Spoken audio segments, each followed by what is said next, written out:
Derivatives trading involves substantial risk of loss and is not suitable for all investors. Past performance is not necessarily indicative of future results. So stressful. When the world's on fire. Good God. I can't look at this, guys. Like, my strategy is you buy it and you hope that you got a good spot. Yeah, but we all think you're crazy. You don't fight this. No way. The markets are freaking out and you don't think that anything is wrong? Come back tomorrow and I'll lose it all. Should be fun. Good morning, everybody. Oh, wow. Just as we start out, we're getting a ding, but I'm going to ignore that one because this is not the time that I want to take a trade in the evening. Anyways, so we had a little bit of a battle overnight. We'll look at the charts in a second. The news story that I'm seeing right now is that there's been a death in Seattle from coronavirus, and it turns out that there has been a breakout there since, for like a few weeks now, and it's just been circulating there undetected. That they had an outbreak of pneumonia cases and everything, and didn't do the tests and didn't realize that it was the Chinese coronavirus, which kind of makes me wonder because around January, I caught a pretty nasty bug that sounds an awful lot like coronavirus. I'm told that there was a coronavirus coming around in Utah, but that it was not the coronavirus. But it's just kind of funny. I guess the time to panic was 2 weeks ago. But I digress. To the chart. Here's the E-mini.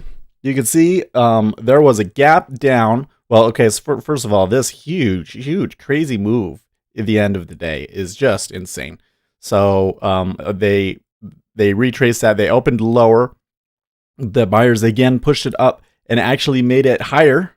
They pushed it to 30.20, which breaks the upside kind of like stop for shorts. So that would suggest that we could move higher. But then we came back all the way back down, pretty substantial pullback, then bounced off of the value area down here at the bottom, 29.03. So there's a lot of positions here at 29.16 and a lot of positions at 29.66, and we are stuck in the middle of them. So, yeah, that doesn't necessarily tell me a whole lot as to whether or not I want to go long or short. 10-year treasury. It also opened up higher. It's a couple of moves up, but at the moment, at least, we've been moving lower. So we come back here. Okay, so we did get that. That was a short that we had gotten here just as we came in. I would prefer to take an E-mini trade around the top of the hour, so we'll see about that. Don't have any news today. Coming back. Don't have any significant news that I see. ISM manufacturing at 10 o'clock. So late news. So that's kind of the setup for us.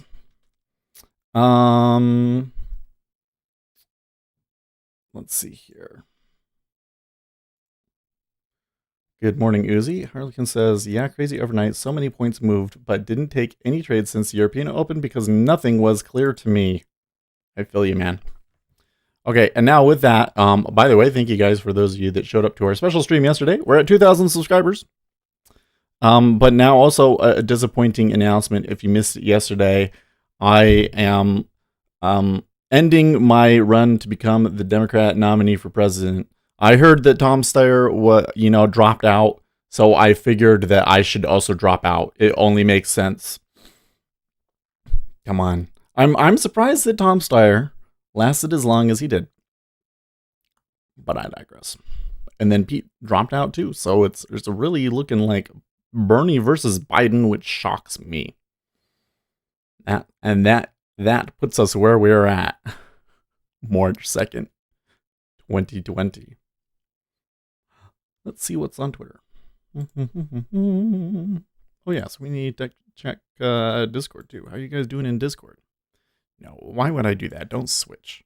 I hate when I turn the monitor on, it wants to use that sound. And I'm like, no, why would I want to use that one? Plot twist. Tulsi Gabbard wins. You know what is just crazy to me is that when we looked at it yesterday, Tulsi was running ahead of Pete Buttigieg for vice president. Mm-mm-mm. It's kind of funny. Like when I'm going and I'm reading headlines, okay, um, people are saying down. Like I saw a thread on Wall Street Bets that the futures are down. I'm seeing trading floor audio. It's risk off open for cash equity markets. And I'm just watching this price action and I'm like, that doesn't tell me anything. For, for heaven's sake, they're Harlequin putting says, by 20 the way, is lots there a up. term limit regarding vice president? You mean like, can you have like president for 8 years and then the same guy be vice president for another 8 years? I don't know. I'm pretty sure that's never happened. But you got to understand that the vice president is not like a real position, if that makes sense. Like, the vice president doesn't do anything. Okay, so this move down is quite substantial.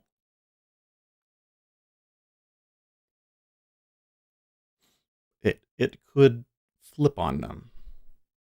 Harlequin says, nah, I mean like Biden. He was vice president under Obama. Could he be vice president again for 8 years? I think he could, possibly. I don't think that would actually happen, but I think it could be possible. Let's ask Google. Can you be vice president for more than 2 terms?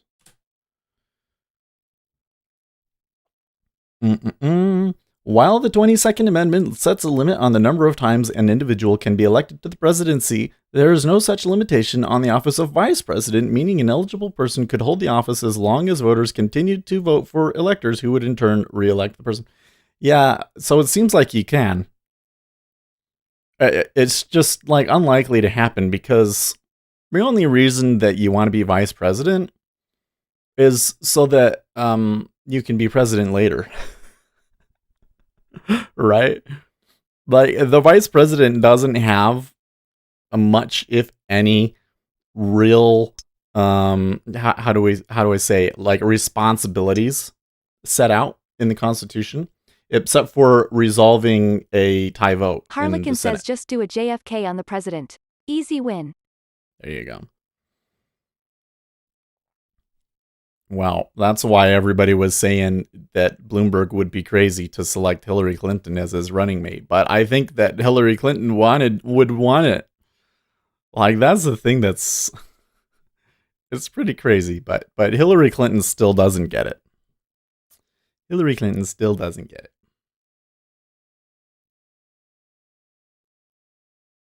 Okay, if we get along here around, it's going to be somewhere around 29.31. But if we get back up there, I think that I want to take it long.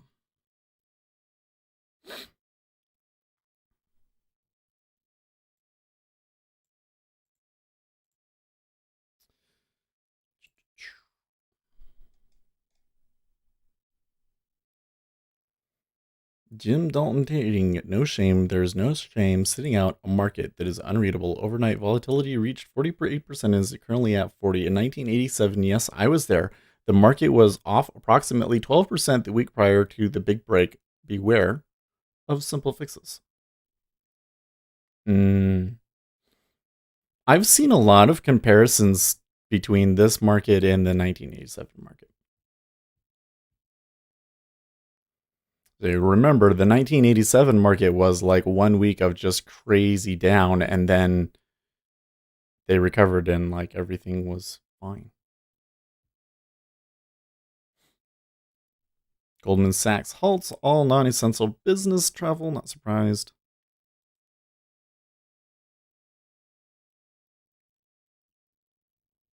I don't know, folks. That is pretty. Hey, 29.75.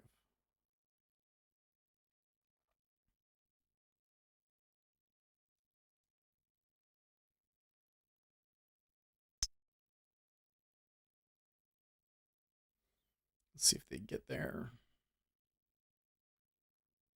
It looks like the seller's trying to hold it.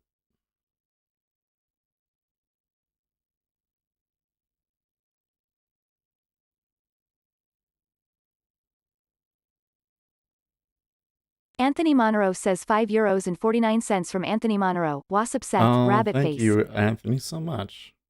What brings you in this morning? You know what? We should check our Bitcoin chart because they haven't. Yeah, we're at 88.70. A little bit of a recovery for them. All right. This is it for me. I don't know if that price is super great.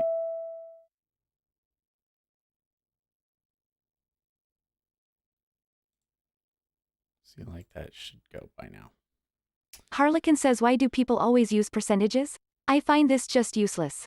Like 10% drop right now is much more compared to several years ago, when the Dow for example was at 15K versus almost 30K. Anthony Monroe says just a little donation for the baby. Oh, thank you so much. Sebastian Marquez says very very erratic the SP 500. Yeah. I thought Sebastian Marquez says hi Seth. That long would normally be pretty good. It's not necessarily when we want to take it, but because I got a ding and there was enough, and it could still turn. Like if it comes back up, I think I might try it again.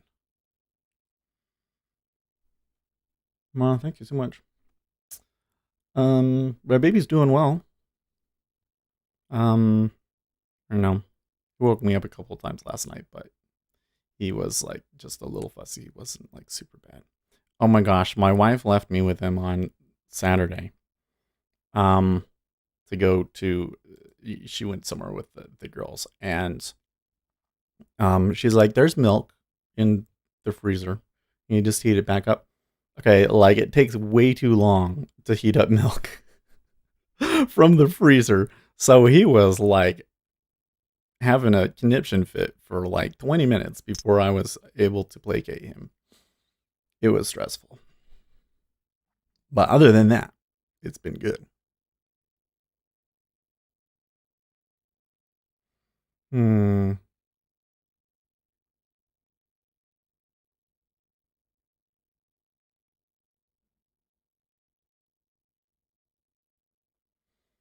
I'd say we could still have it turn through. I think I took that one a little premature because we do want to see it take my price and hold it a little bit. So like right here.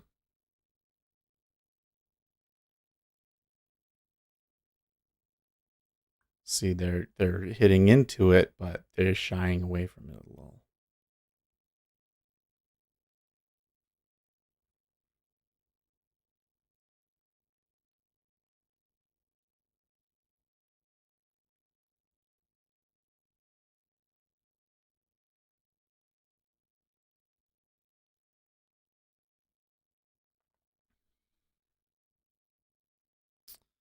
Maybe. Maybe. Nope. Look at that huge iceberg at 09. My oh my. Well, I don't know if I want to hold it based off of that. That is a little obscene.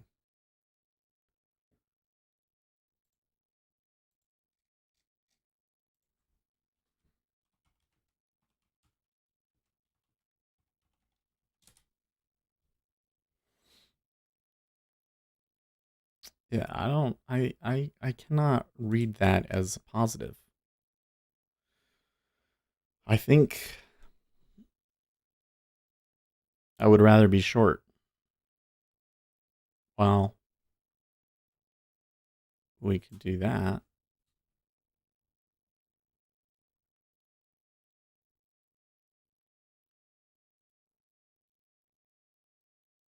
Okay.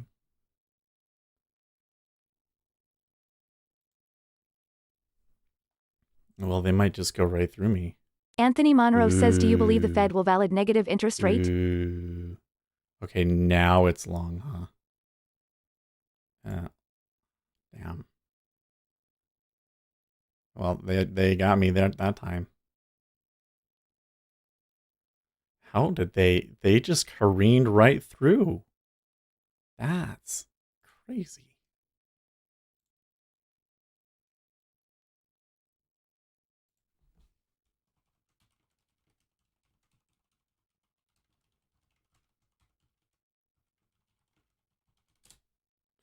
That's crazy. So there was some crazy volume at '09, and when they came back down through, they pushed through it like it wasn't there, and so like my stop there got immediately triggered.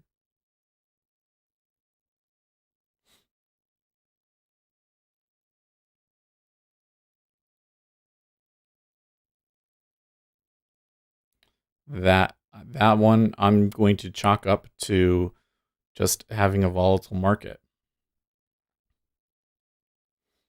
Okay.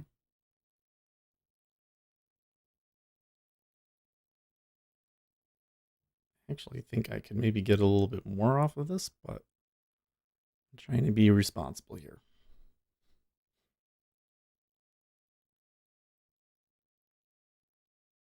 In fact, maybe I should just take the 8. I don't know.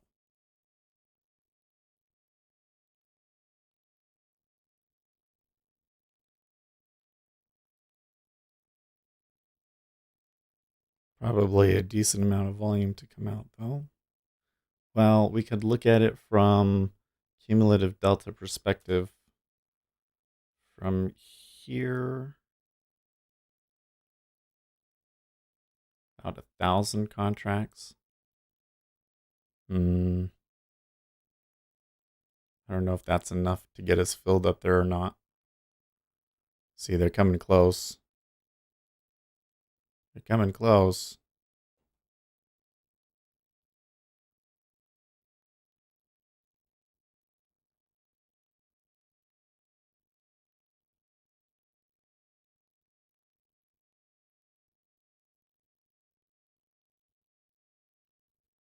Okay, cool.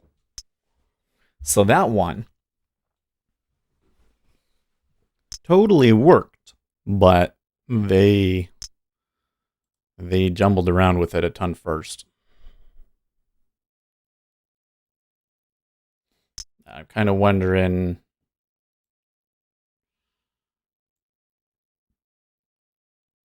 the move downside. I mean, there is this area at 003, but it's hard for me to pick out spot to know where it's gonna go.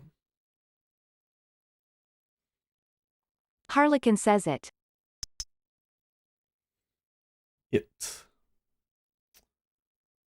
Oh, sorry, I didn't hear that question from Anthony. Do you believe the Fed will valid negative interest rates? I don't know what you mean by valid, but I get what you're getting at. I am extremely skeptical about negative interest rates in the United States. I think that if anybody pushes for negative interest rates in the United States, that they will be met with Harlequin extreme says opposition. it's just harder to trade right now with this much volatility. So much random market noise makes picking the right spot with decent stops more difficult. Definitely does. I think we can do it. But you know what? I think it's just good practice. We'll just take them on sim. I think it's good practice. Right? Analysis on that area, kind of knowing when it's safe to take it and so forth. Yeah, so I don't think there's anybody reputable on the subject in the United States that wants negative interest rates. And so I'm deeply skeptical of it happening. If the United States had interest rates and all interest rates around the world were negative, I think that would start to have a substantial impact on the monetary system. As it stands right now, they can get away with it because the investors basically just leave. They leave the place where the negative interest rates are, so they're leaving Europe and Japan, and they're coming and they're buying U.S. Treasuries, which has been beneficial to us. If the yield goes negative, I don't know if that happens anymore. So I think that they could move interest rates to zero, but I really don't think that they would make them negative. Harlequin says now I am curious what's Bernie's standpoint regarding the Fed? So Bernie Sanders has an economic advisor who is basically the poster child for modern monetary theory. And she believes that you can have negative interest rates and just print money forever for whatever social program that you want, and it will never have any negative impact on us, which is ridiculous. But anyways, yeah, another one of those things that nobody that is reputable on the subject believes. But she's an economist, and she's Bernie Sanders's. Anthony Monroe says why Trump requested then? Did Trump request negative interest rates? I think that he wanted a rate cut. Let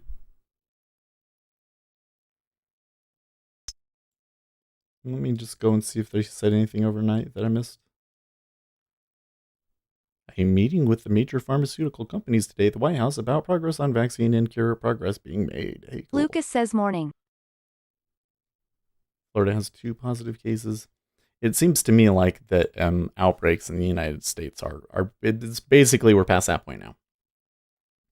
We were saying it last night, like now the question is, will we have outbreaks in the United States? And we were saying probably. Now it seems like it has been happening for quite some time and we didn't know. Anyways, yeah, I just don't think negative interest rates not very. No, I don't think it's going to happen. They'll go to 0. Donald Trump wanted them to reduce rates, and I think that 2 cuts makes sense. But I don't think that they'll go negative. I really don't. And not only that, but I think that the Federal Reserve is going to be slightly cautious. Because, again... Anthony Monroe says he mentioned Germans have negative interest rate. Sounds like a wish. I don't know. I don't know if... I don't think that he really understands that taking them negative is that big of a deal. Like, if he goes negative interest rates, Larry Kudlow and all these guys are going to come out and say, you know what, President, I don't think that a negative interest rate is a good idea. And they'll stop it. That's what I think would happen. But anyways, I don't think that the Fed has to be that dramatic, guys. Because coronavirus effects are unlikely to last beyond these 2 quarters. So do you really need to make interest rates negative and like move heaven and earth for it? No, you just like the market's going to take a hit and then you're going to recover.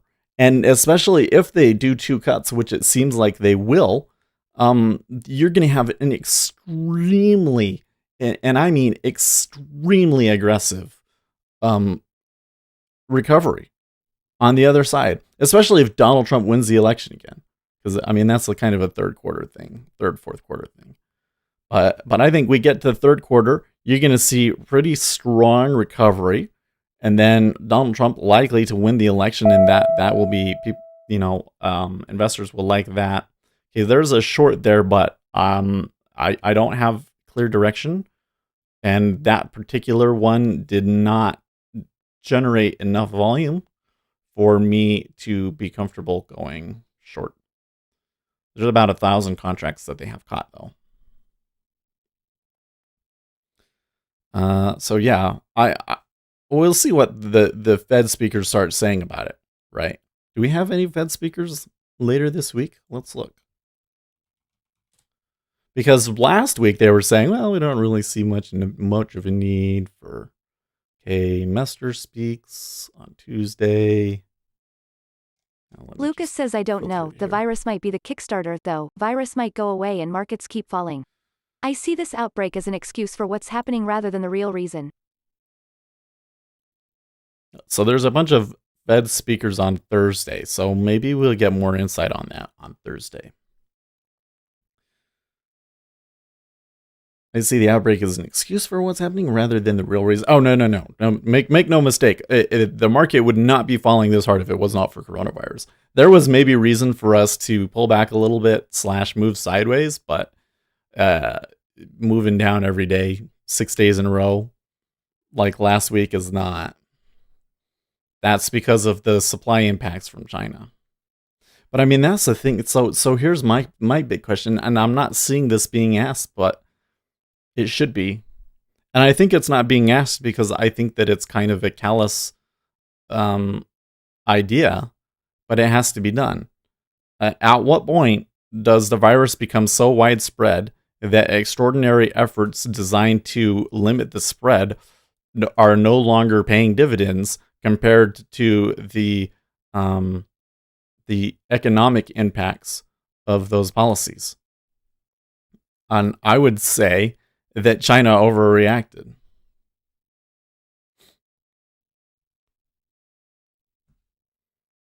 At what point is Lucas like says everybody you really gonna get think markets anyways? would fall this hard if this were 2013? Oh yes, I've seen markets fall this hard before. In fact, I think that markets did fall this hard in 2013. Lucas says we are in an overextended bull run. No. No, why is it not logged in? That's funny. Okay. Daily. Lucas says wait a minute, this aggressive sell didn't happen for the last 12 years. No, it was yeah. Oh yes. Oh yes, Lucas. Come on. Let's look at the chart. Okay. Let's go all the way back to 2009. Okay. So there was this little thing. This was a pretty dramatic pullback, but that one wasn't too big of a deal. Here was the 2011 one. Was the 2011 one? What was the Euro crisis? Euro crisis. Lucas says this happened within a week. That was in 2010. Okay, so this was the Euro crisis. So here, Anthony Monroe says the last time I saw something crashing that fast was with Bitcoin CCCCCTTTTT winking face with tears of joy. where are my? Here we go. Fibonacci retracements.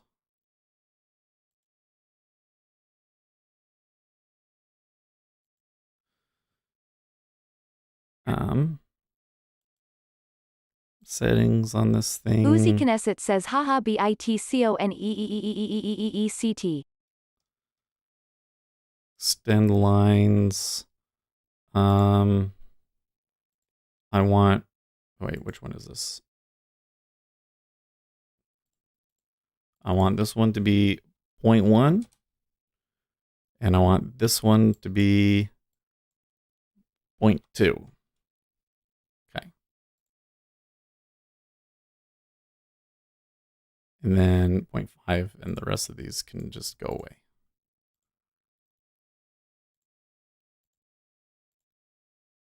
Okay. Cool. All right, so here you go. So there was the Euro crisis, 10% drop, equal to this. Now let's move over. There was this one. Again, 10% drop in 2015. That was the taper tantrum and pre-election weakness, right? And then this one again. That was China trade war, right? This one again. China trade war. Oh, I don't think 2016 was not China trade war, but it was something. Here's this one. This one wasn't quite 10%, but then this one was beyond 10%, right? And then we get this one. That one is 10%. So yes, we have fallen that far before. Does that give you a little bit better of an idea on context? Yeah. We're in a 10% pullback. And I have to say, to me, thinking back on it, the Euro crisis scared me a lot more than this did. Lucas says what time frame are those bars? Those were daily bars. Those were daily bars.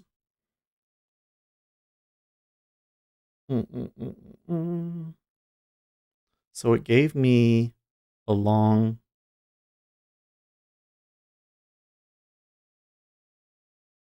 It's kind of questionable, though.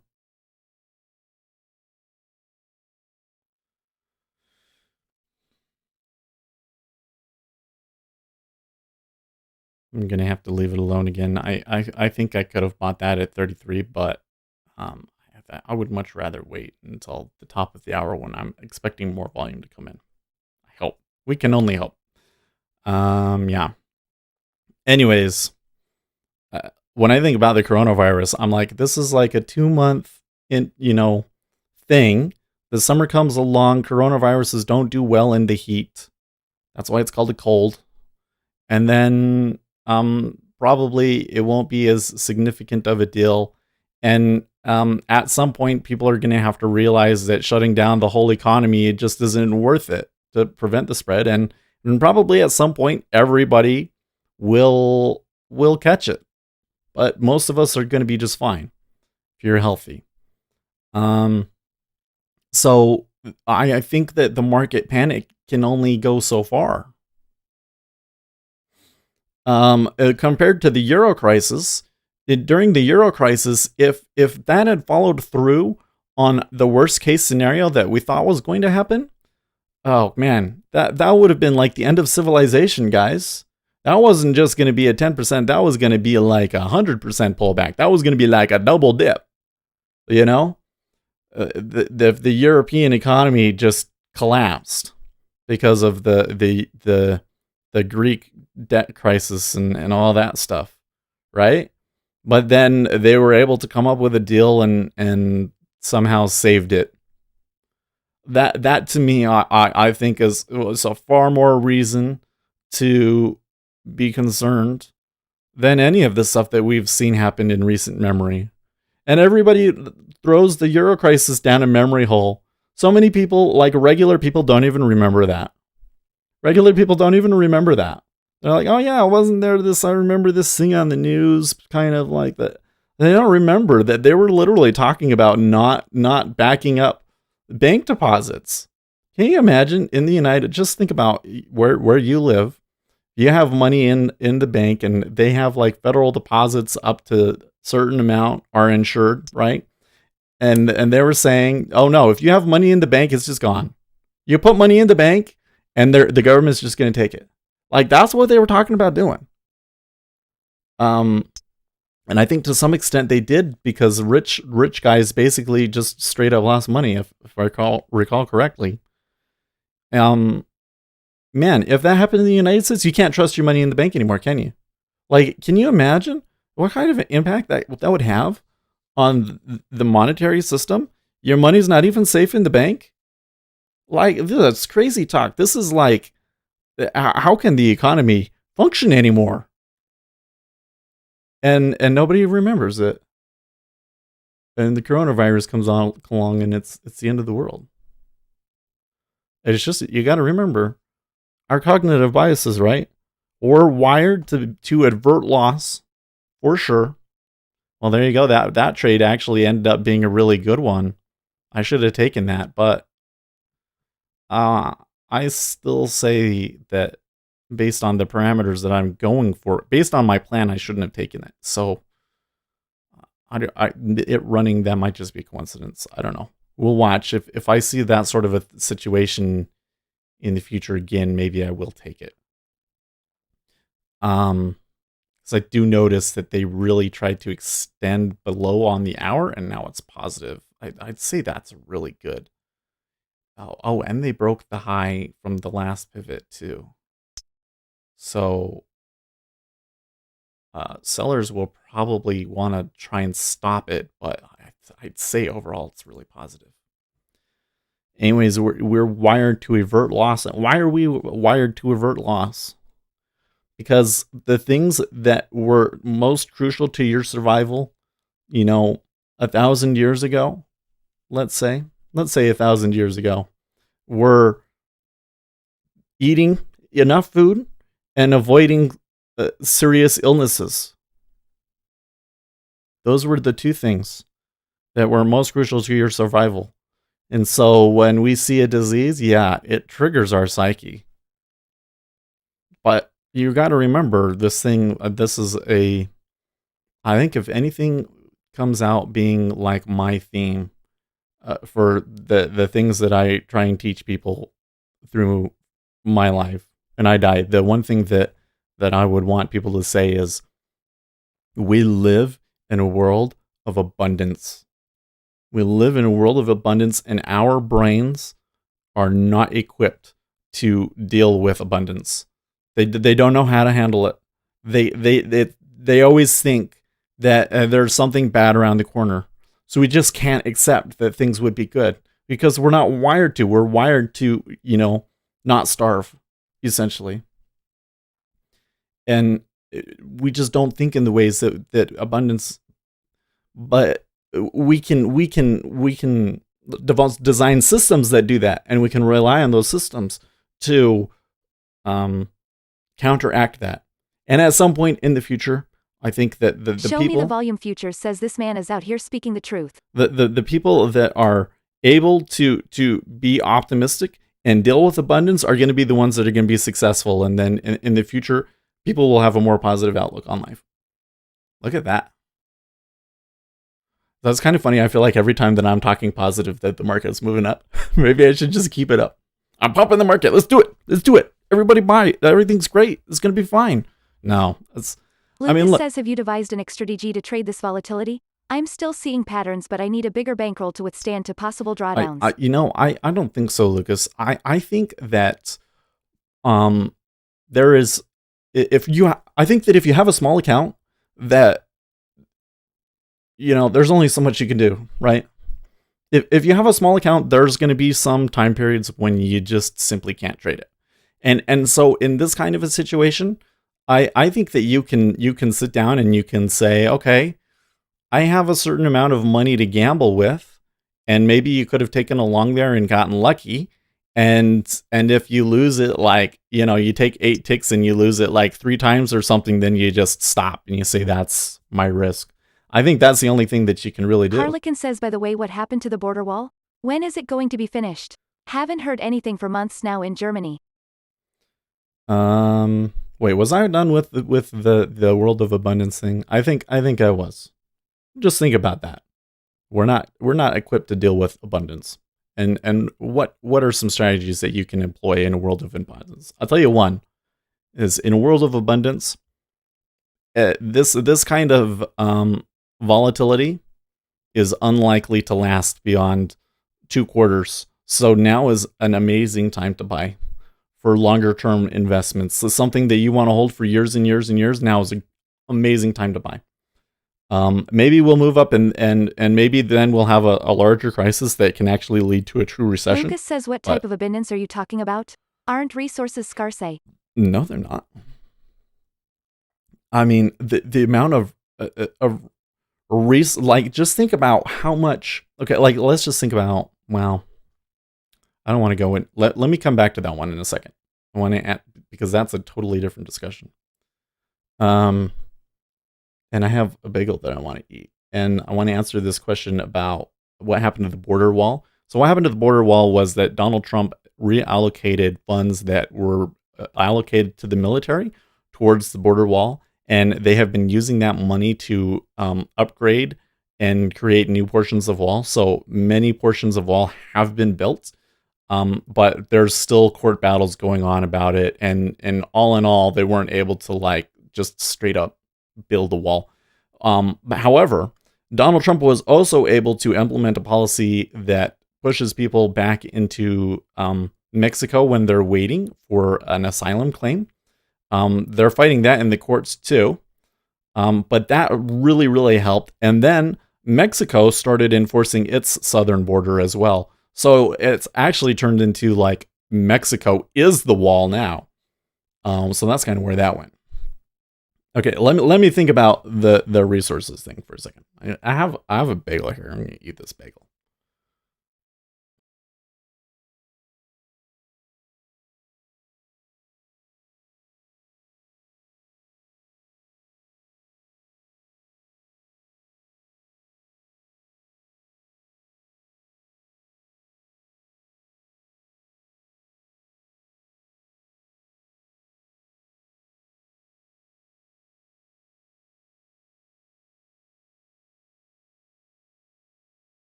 Uzi Knesset says border wall fencing has been a thing for Democrats and Republicans for 3 decades. Trump just used it for his platform harder. He isn't different for wanting it.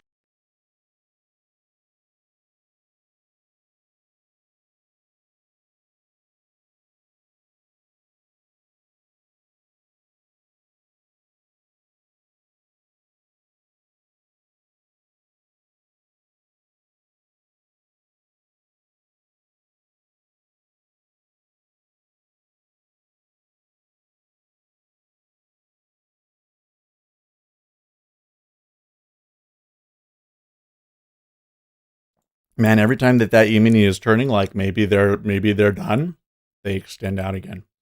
Oh, you know what? I should also add that the original long that I took, I could have just held that one, but it came back a lot. So, Lucas says, boy, do I want to join those longs on those pullbacks. right.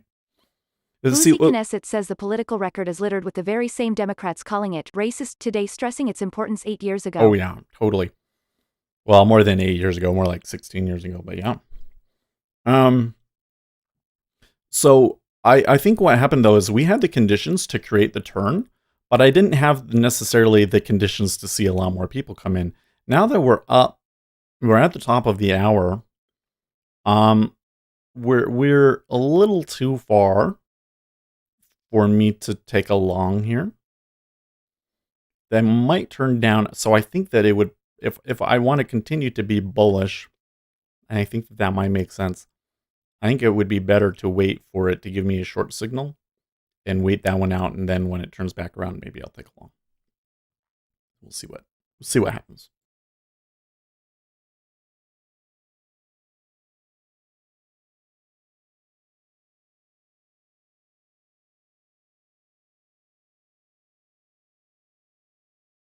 Lucas says, did you fix your data feed? What was it?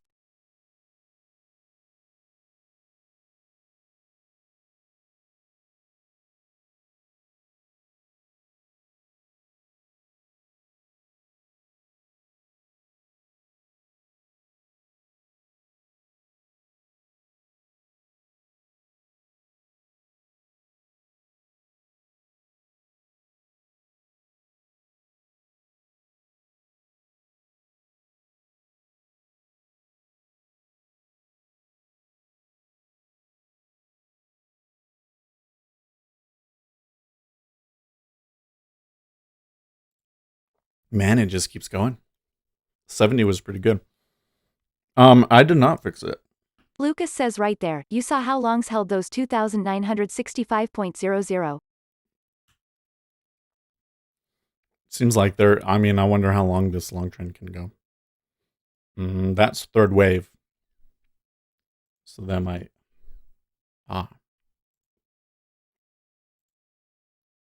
finally got AMP monthly statement. It's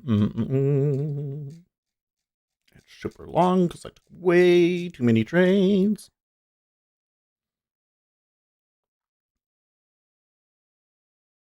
Yeah. They only charged me for the $15 bundle again. $15. I don't know what the deal is.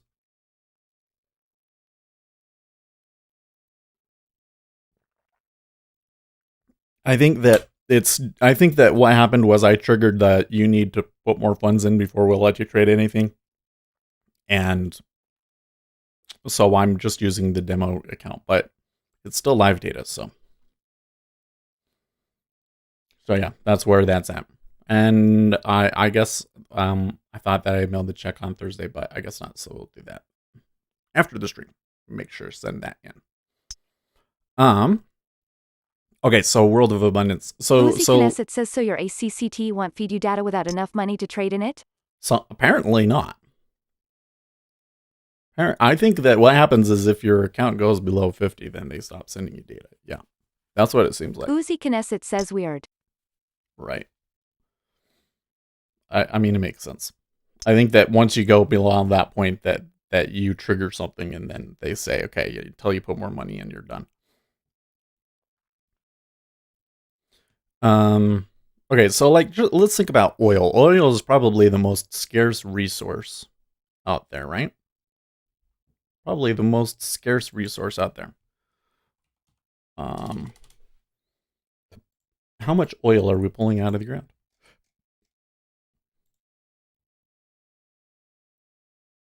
Which one would it be? Would it be under MISIC? Crude oil inventories. 0.5 million barrels of gas a week. They're looking for an increase in 0.5, right? It can be as high as 5 million. 10 million even has actually happened. Okay, like a barrel. Just think about how much gas a barrel is. How much oil a Lucas barrel says of food too, there's only so much you can produce over a certain period of time. Economics tries to effectively manage those scarce resources. food is not scarce at all. We make so much food so efficiently now that companies essentially manage the supply to keep to only match the supply up to the demand from consumers. So essentially what they do is they look at prices and everything else like that and they say, okay, how much can Americans afford to pay for food? And then they only let enough supply out there so that the prices hit that price and they make their money. And so there can be cases where they literally let the food rot. They literally let the food rot so that they can get the price that they want. And then on the split side, the government will subsidize it, right? So they will say, okay, we'll pay you this much money this year if you don't farm, right? We are so efficient with food production right now that if we were like in a true market, um, without the way that multinational corporations and governments have kind of mess around with things, and in some places that's good and in some places that's bad. But in the case of food, if it wasn't for that, food would practically be free. Like probably a lot of farmers would just Ask Our go out Money of Machine business. says one Iran politician died from coronavirus. Yeah. Well, there was people in the United States that died from coronavirus. Apparently, there's been a full-on outbreak in uh, Washington, Washington State, and 2 people have died from it. Lucas says so we are talking about unlimited food production with limited access to it, the limitation is still there. Uzi Knesset says Washington State.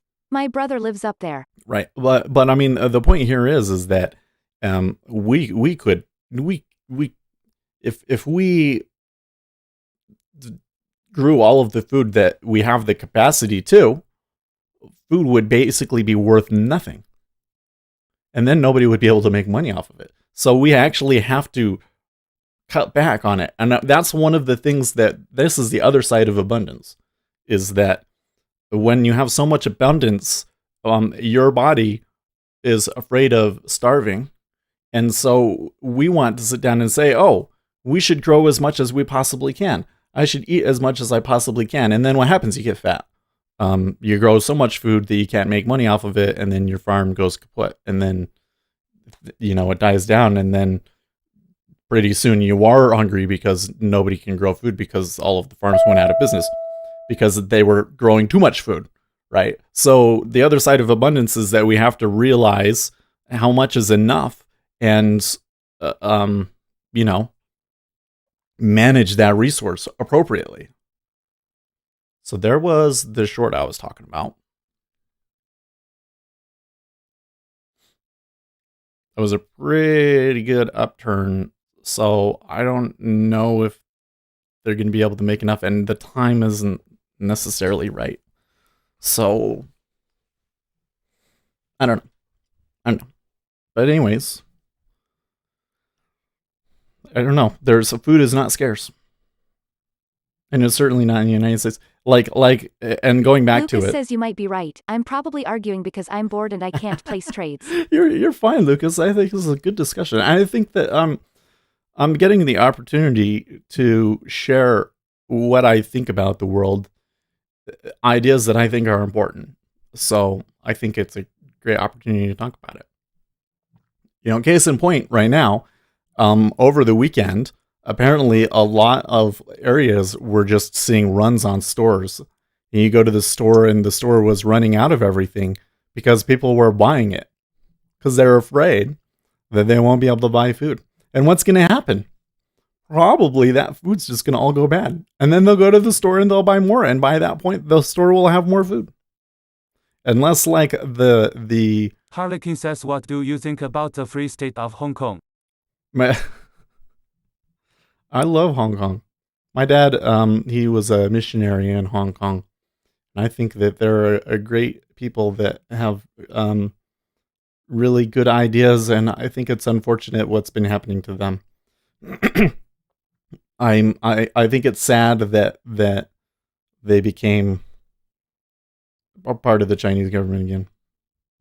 I don't know. That's all I can really say about it right now. It hasn't really been a thing lately, has it? Uzi Knesset says hurricane madness.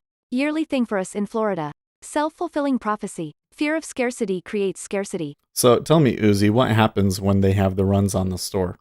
Everybody just buys everything, and then they have too much food, and they just eat it all, and then by the time they need to buy more food, everything has blown through, and the stores are all stocked. And it's like, how does that work? How does that work? Or is it a common thing for people to buy too much food and then go, oh well, that was dumb, I'm never doing that again? I think that's what people might end up doing off of this one. I was told that people were going to Costco and like trying to buy the whole pallet full of water.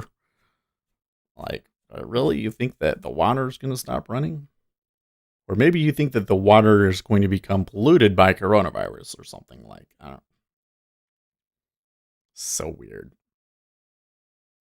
Okay, so they're definitely in a downturn at the moment.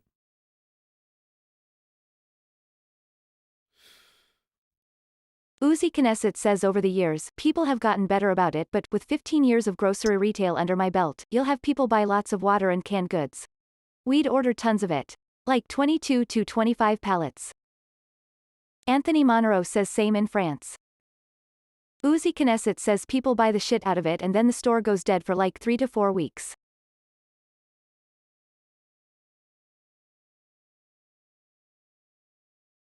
RJ Wheels says zombies maybe.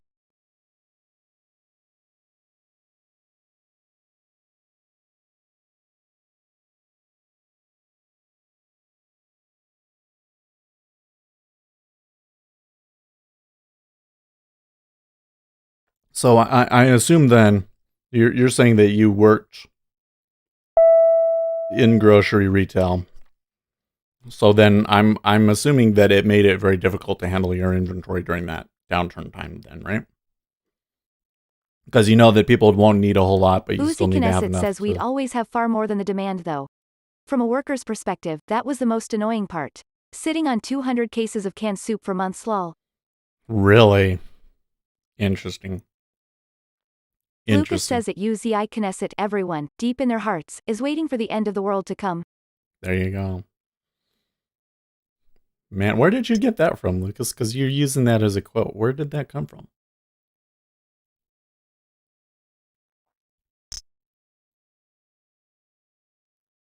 That's just the thing. So, like another example, like the Iran war thing. Remember when everybody thought that there was going to be a full-scale war with Iran? And I don't know, maybe there still could be, but so far that thing just kind of blew over. But we just live in such a time period of such comparative peace Uzi and Knesset stability. says water you'd always blow out of. We'd get over 100 pallets of it in the days leading up to landfall. That shit goes super fast. So next time that there's a coronavirus scare, I should be stacking up on water and masks. Oh my gosh, I was looking, so like the kind of mask, like the N95, N99 masks that you need that would actually protect you from coronavirus, you have to fit it to your face it's an initial correctly. Quote from the movie The Big Short. Oh, okay. And oh yeah, maybe I need to watch it again and see where that is. But anyways, they were going on Amazon for like $100, $200. Like, oh my gosh, I wonder what they are normally. But wow, maybe that's the business that we should get in. Designer N99 masks.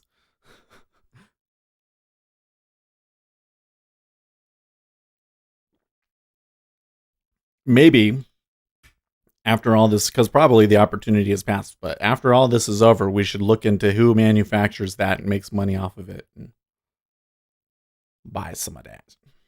Because I think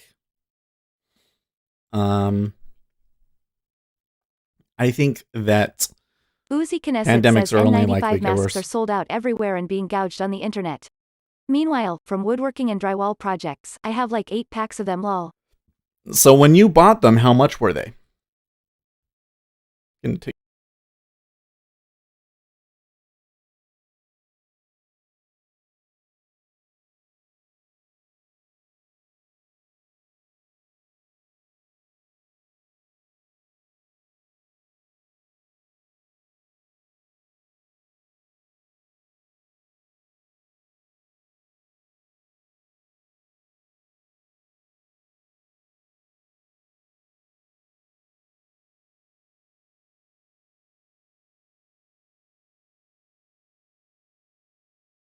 Uzi Knesset says like $1.95 a mask.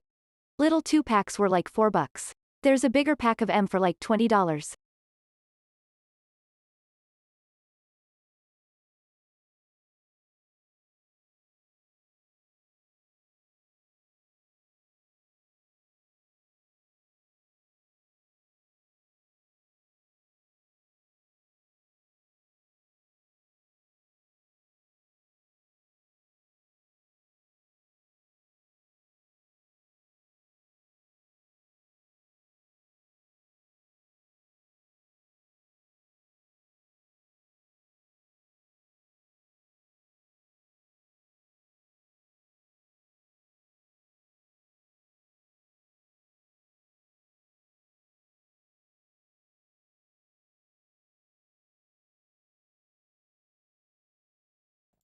That is just crazy to me. That it's like $20 a mask and they're selling them for like 10 times markup. Wow. Well, I mean, so if Uzi you have them Knesset all, says yeah 20 pack at Lowe's is $20. let's you do an experiment for me. If you have, like 8 packs of them and they're unopened, put one of them up on Craigslist for, $200 and see if people buy it.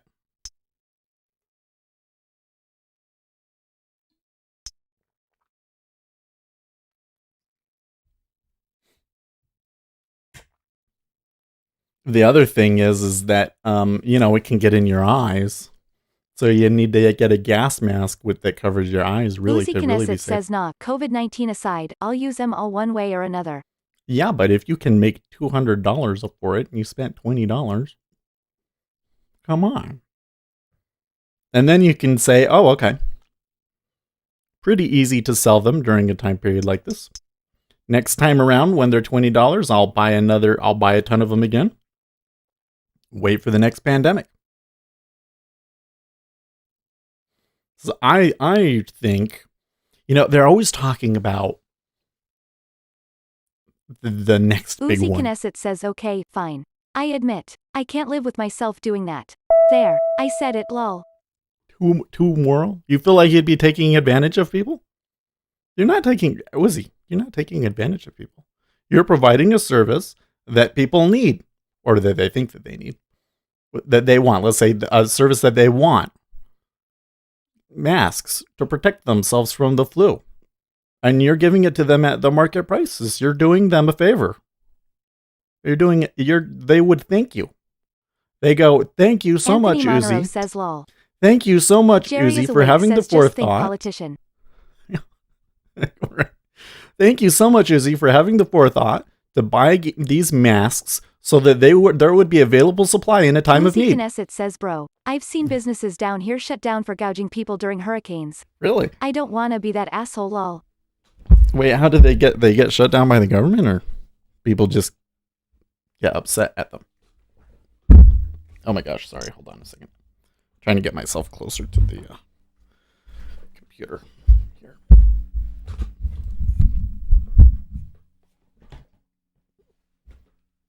Uzi Knesset says yeah, it's illegal to price gouge down here.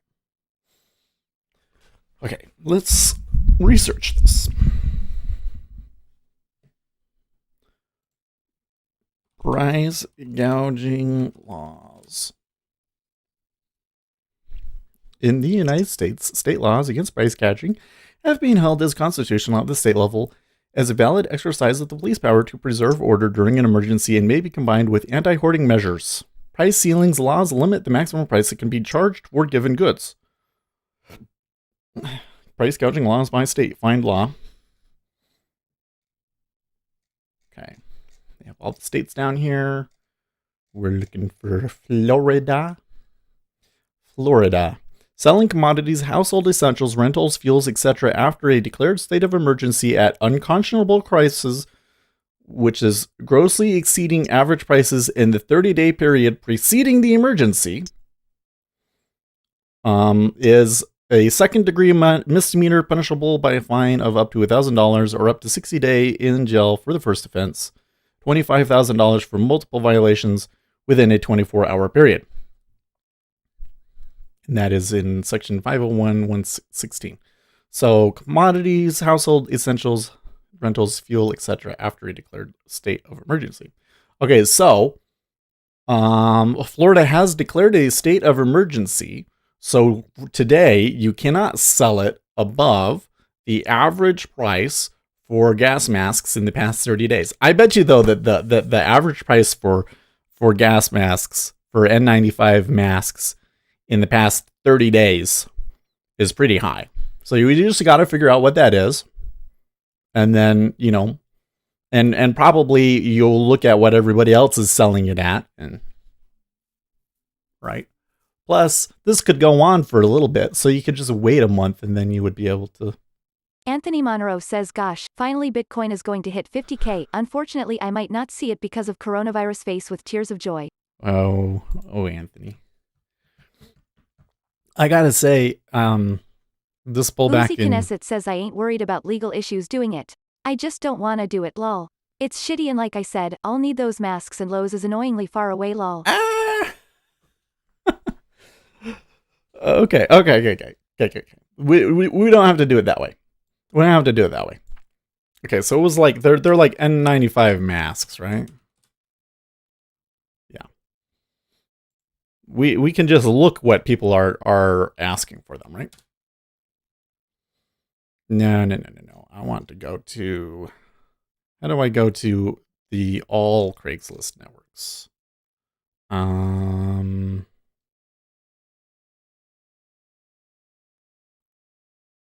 U.S. states. Florida.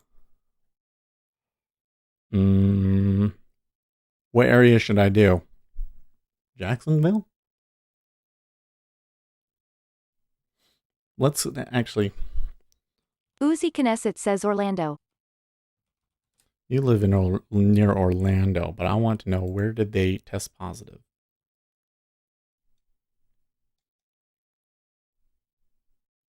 DeSantis declares emergency.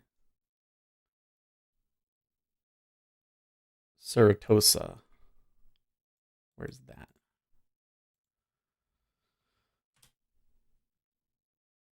Uzi That's Knesset near says hour Miami. by Tampa. Sarasota, I believe. Sarasota. That's Tampa? Or is that Miami?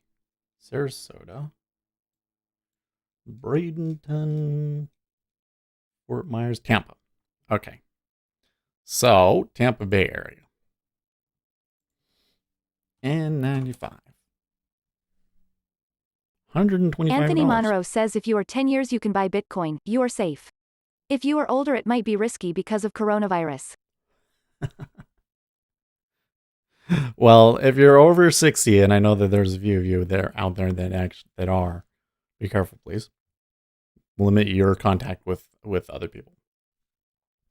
So some people are trying to sell them for $350. But I think that probably you can't sell them for that legally, as we've been saying. Full-faced panoramic gas mask. Should do it. I think after all this, RJ Wheels says you could lose half the room, Seth. Because of coronavirus? No.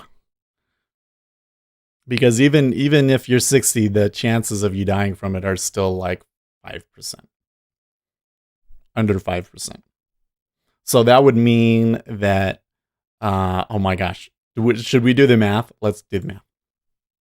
This is gonna kind of be a little scary. Let's do the math. Let's see if I can find it. Hold on a second. RJ Wheel says lol. Analytics. Live Action says the reason cowboys had bandanas around their necks is that they were used for dust masks. That's a good point. Okay. So according to this, it doesn't have any that my audience is not over 65, but it's saying that Uzi Knesset says I believe IQ lives out in the Tampa area. Disappointed face. So 3% of my audience is maybe in the vulnerable area. But how many views actually is that? In the last day. Let me come back here. So 3%. Live Action says what's up with Tampa, I am in that area. Gary Rich says a white pillowcase with eyes cut out, good alternative to high price masks but might cause a tiny panic. Views.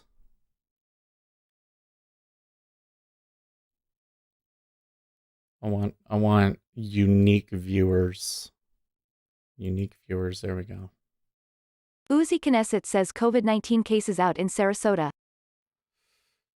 Unique viewers over the lifetime. Sorted by monthly. Hold on, it's taking a while. 19 cases out of Saratoga. Wait, really? Of organic transmission or? Anthony Monroe says OMG, just check my DNA test that allows me to check my ancestry, have royal family blood. Oh, really? Oh, really? This is taking forever. Uzi Knesset says in Hillsborough. Lifetime. Come on. RJ Wheel says I'm subscribing for life, love that you are working this out. Thanks, RJ. Okay. Unique viewers on a monthly basis. Come on. Come on. Come on.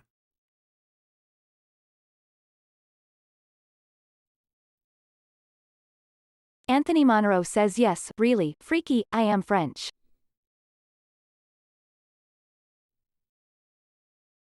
Well, let's just go with the number of subscribers that I have.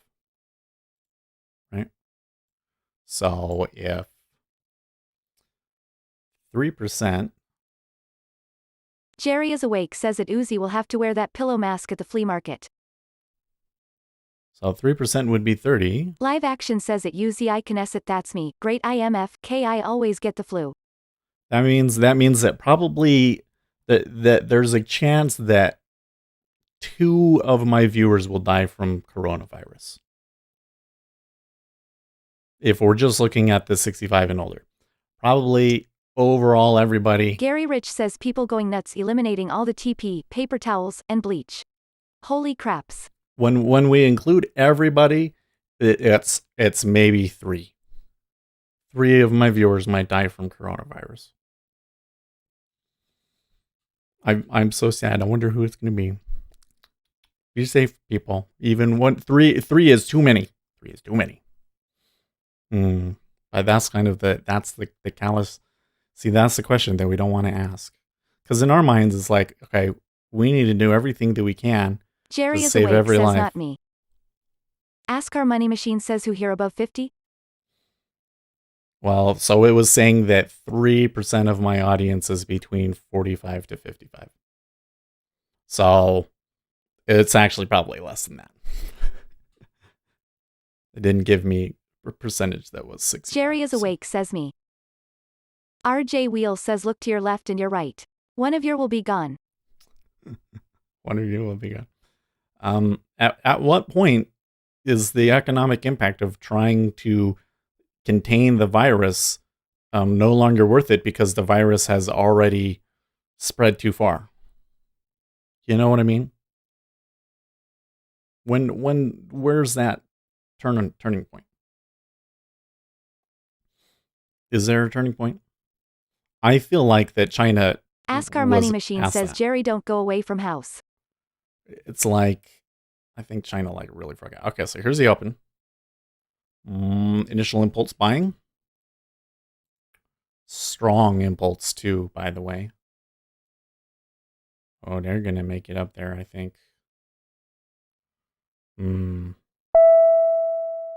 Gave me a short.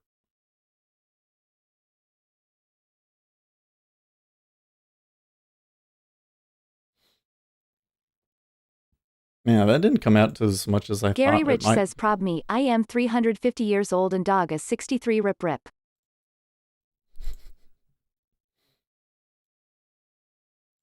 Let's see here. Oh, we can close this.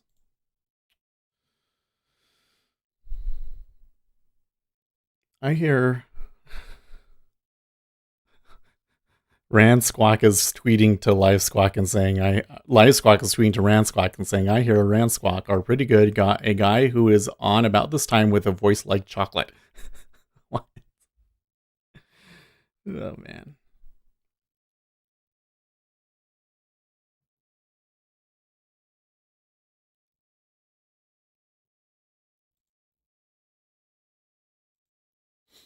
Okay, 76. So there's the selling, but overall net, it's buying.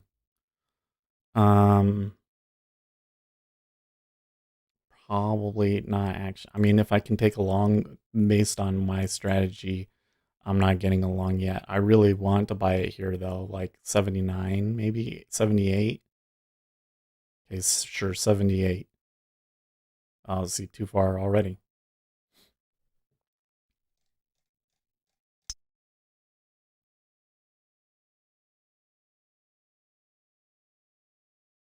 Okay. Yeah, that was good. If you were able to get back in after the stop, that would have been really hard. Look at her go though. Based on technicals, I think they have more upside potential left in them. They might actually, I don't know. If we have a really good update today, maybe people will start to think more like, okay, let's evaluate this. You know, but if we start like closing all, well, I guess you can't close the factories, but I don't know. I guess overall, the impacts that it could potentially have on the U.S. economy probably aren't going to be as significant as it was on the Chinese economy, no matter what.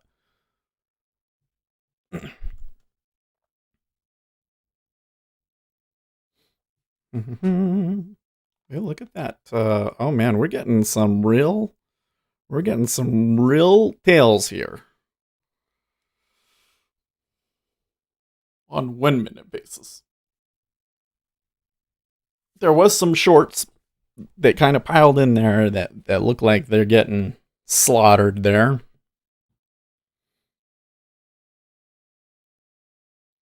The Treasury not falling. Actually, Treasury is telling me here. Yeah.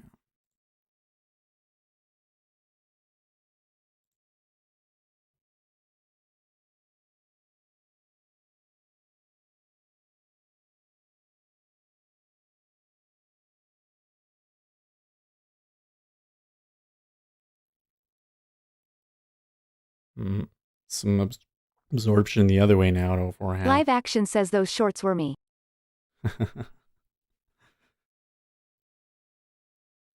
Live action trying to hold the market all by himself.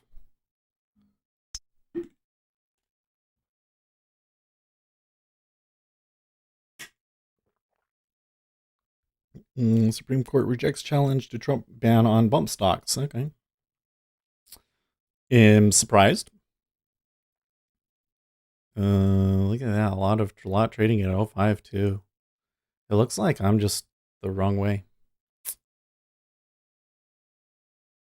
I don't know. I came out on top with my two equity trades, but I don't seem to be very much in sync with the treasuries right now.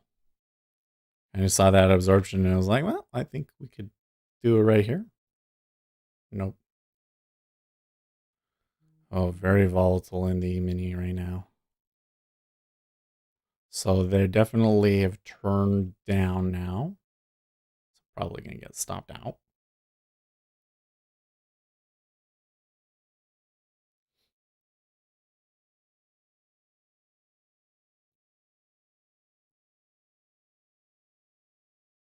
Yes, if I get stopped out, we can turn around.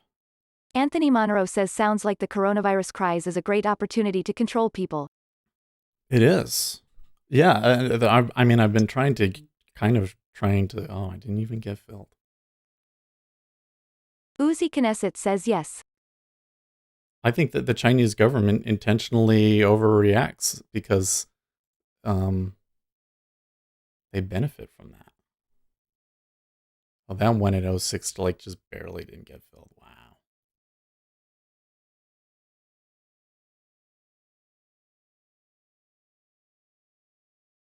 Hmm.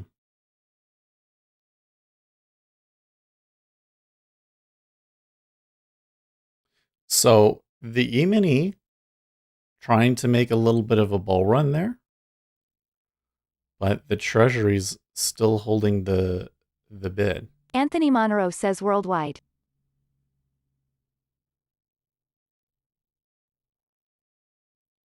Hmm.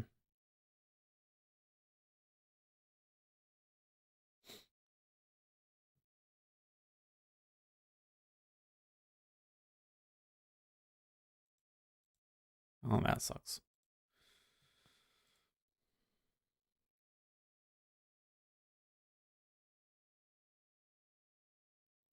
Hmm. If this turns back positive, RJ Wheels says also to blame the impending economic slowdown.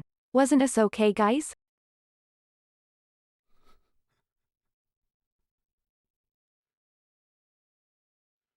to blame the impending economic slowdown. I mean, I don't know. I kind of felt like we had a move because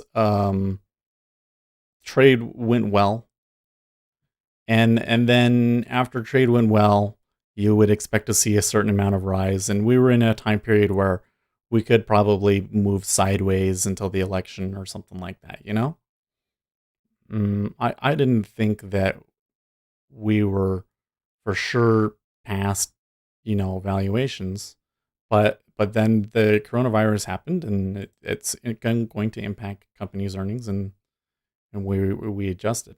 But like the thing is it's a 10%. Like, so as dire as it seems, that's Gary not Rich says actually I don't like, trust these rally attempts. yeah. Well, it's still in a bear. I haven't gotten a long signal yet. I'm like waiting for it though. It's moving so fast that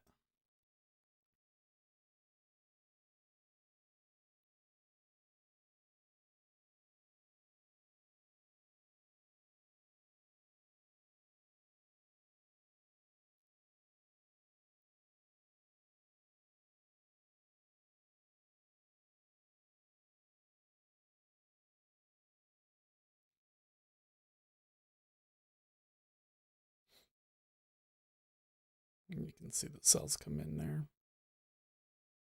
Okay.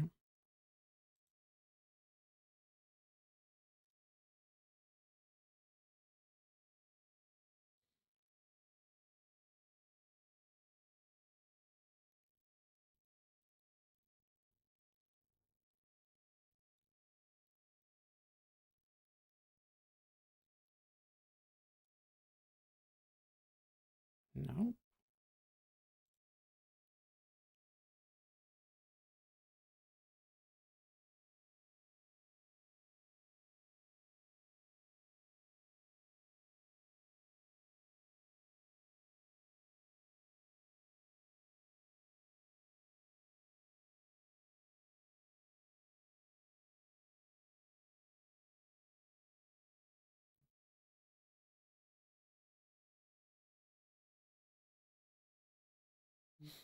Hmm.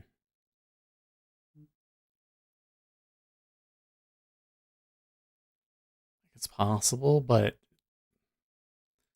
so far the Bears seem to be okay. So there was a little bit Gary more Rich of says the likelihood of 10 years getting to 1% yield greater than 1.5% until we'll look for shorts.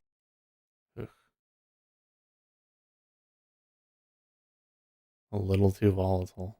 Sorry about that. My phone there going off. That kind of scared Anthony me a little Monroe bit. says lots of people were upset all around the works. Many are aware of the next up and coming economic cries. Somehow, bam, coronavirus is in the house.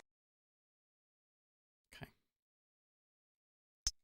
I'm too early. Trying to give myself room if it happens. Come on. Good. Good, Bill. All right. No.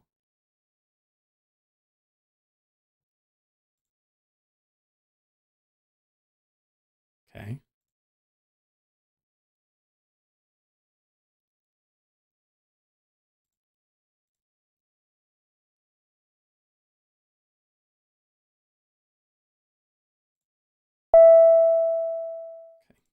Cool.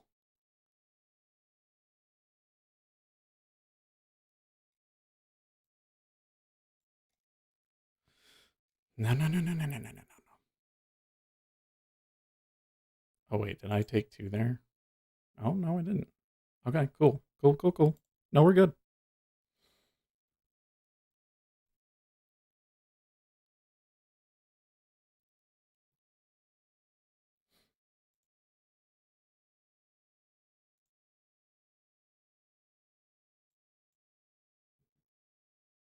That was good. Probably should have held that for more. Should that 68.51?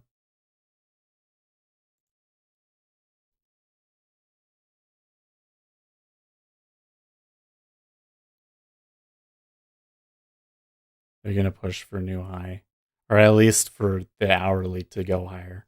Oh, man. Guess not. Oh, that one fell really fast. Look at that. Too volatile. Okay.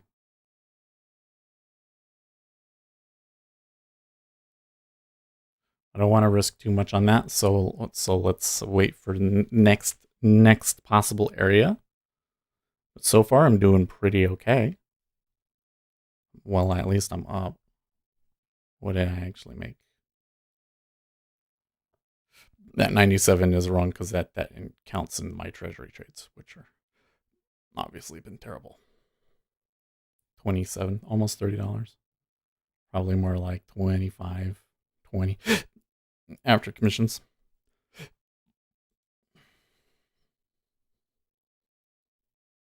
So probably you get multiple signals up in here. Yeah. But we want to take it more like down in this area.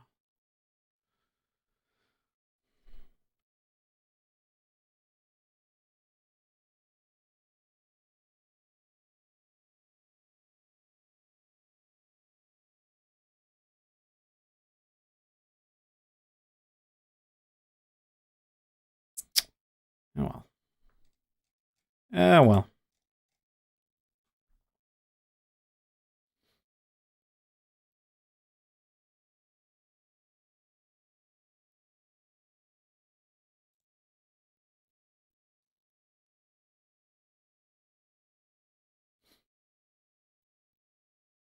A bare spot at R1 here.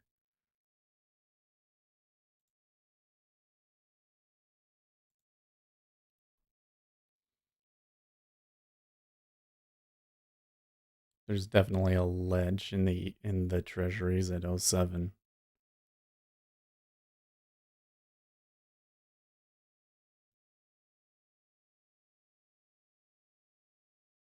Okay. See, it's not quite making it back.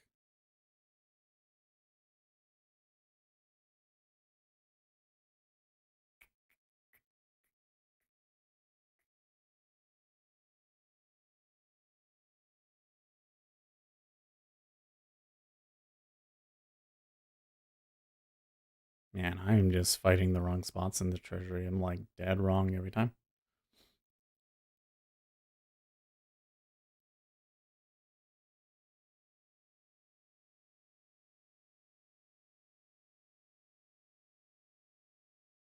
Okay.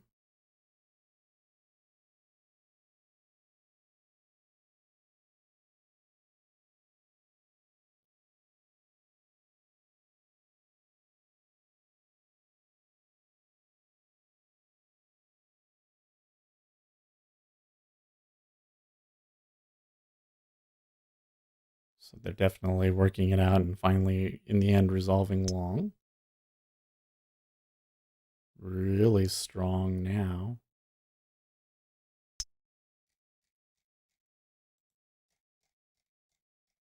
Felix Abreu says long S. Hmm.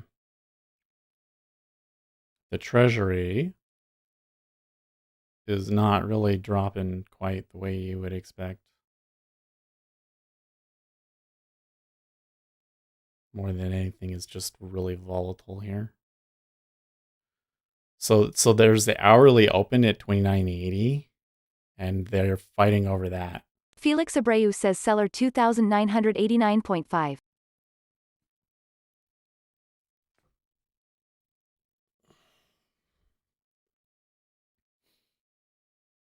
So that's why this area is acting the way it is.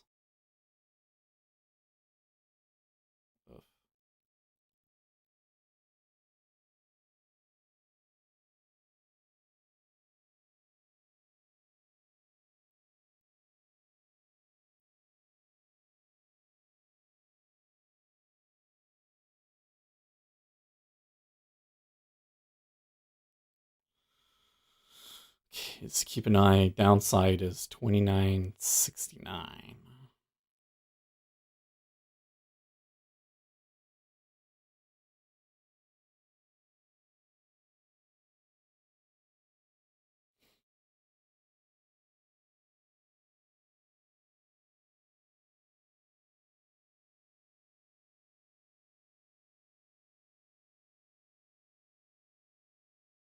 Lucas says so relaxed, you only need a margarita drink there, Seth.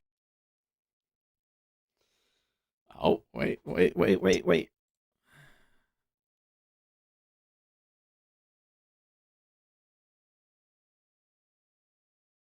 of a little bit mad about what's going on in the treasury.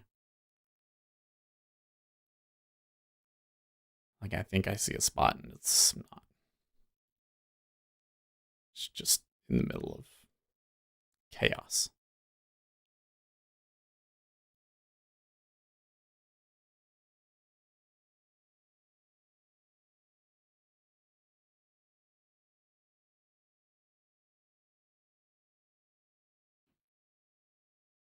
Buyers are starting to get a little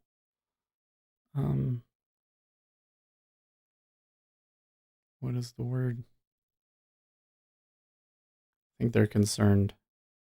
If they pass that line again to the 70 without making a higher high on the hour, then that could be viewed as bearish, and I think that they're concerned about that.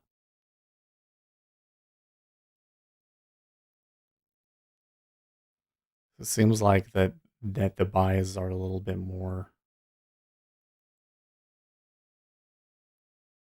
like overall the buying is more sustained but and flashy, but then they're just meeting into a lot of selling still. Like Felix Abreu says who is your data provider for NinjaTrader? cumulative delta is a little bit down.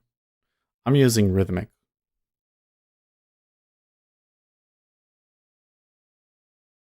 Like that. So as soon as I get out of it, and then treasury down a little bit again.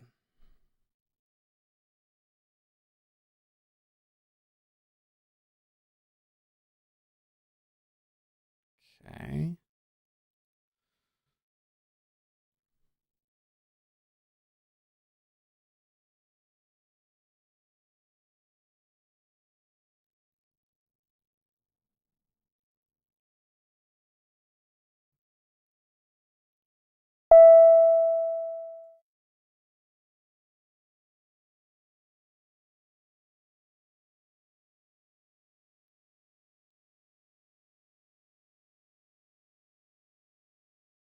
Okay.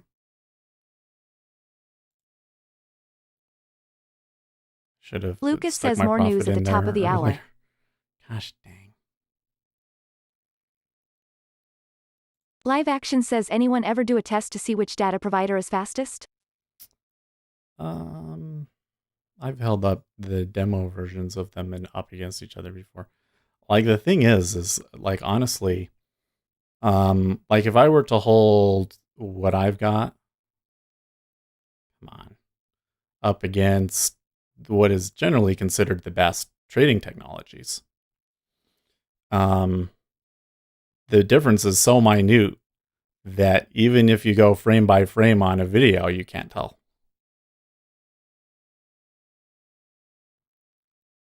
Uh,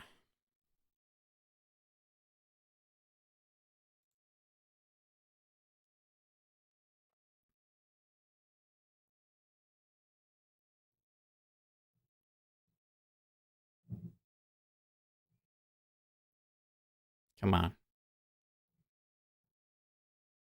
There we go. Lucas says CQG is pretty good, but it's actually not CQG, I think. It's routed through continuum. It's tricky.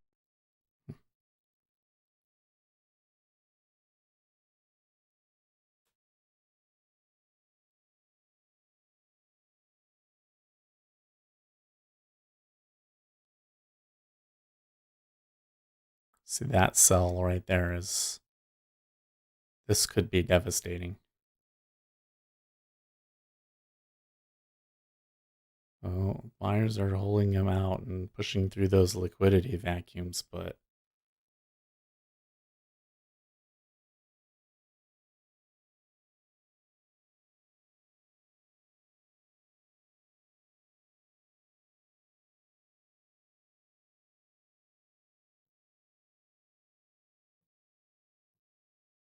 Live Action says I would think you will need a fast internet connection too, that 5 grams may help.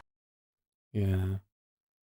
You just got to understand, like anything, any kind of individual delay that is less than 300 milliseconds is going to be insignificant if you're clicking the entries. Okay, if you're doing automated trading, then maybe it's different. But the average human response time is like 300 milliseconds. So, you know, you're not really, obviously they add up, but I'm just saying you're not going to click faster, and the difference that you can make is probably not going to be significant. So I personally don't believe that the speed between data is significant enough, and that one didn't work out. To really be picking one data provider over the other. I think that the differences are going to be more in like, okay, Rhythmic gives you more Lucas says a better levels. int connection is going to do nothing. You know, some data providers are less likely to go down in terms of in times of turmoil, that sort of a thing. Man, I had such a good winner on that one, but they still stopped me out.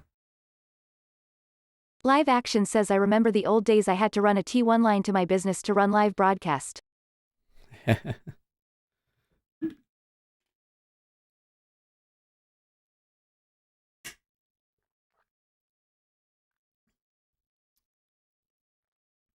What Supreme Court announces it will decide the fate of Affordable Care Act sometime after next term, presumably after the presidential election. Really? Lucas says I think Okay. about 10 minutes after next news we should be good to place some trades. Well, it's a back above the line, so I don't think I can necessarily take it short anymore. We got news coming up, so let's just.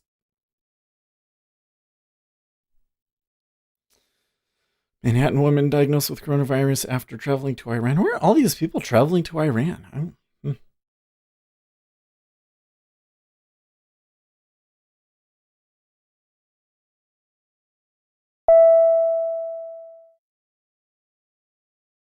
See, now it's short again.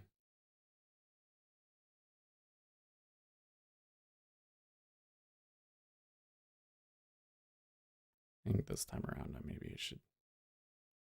Come on, no. Stop. Stop.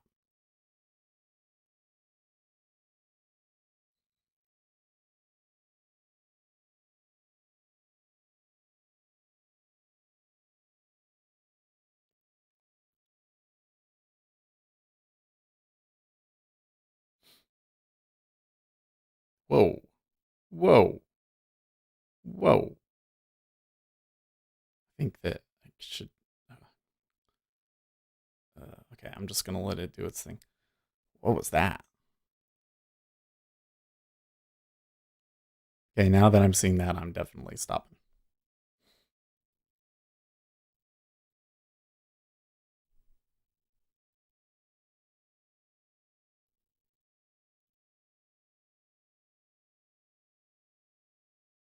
Irish drug dealer loses 46 million in Bitcoin codes that he hid in a fishing rod case.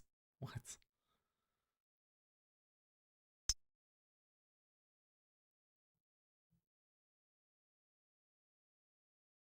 Is this going to end up resolving down? Should have taken profits sooner because many of those went much more my way than against my way.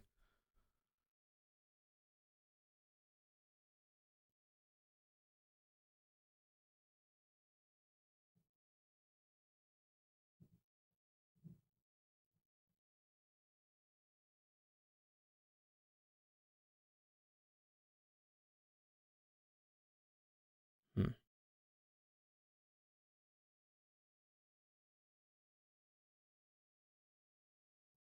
They are still having difficulty moving up. Like, it does look like the pressure is still down.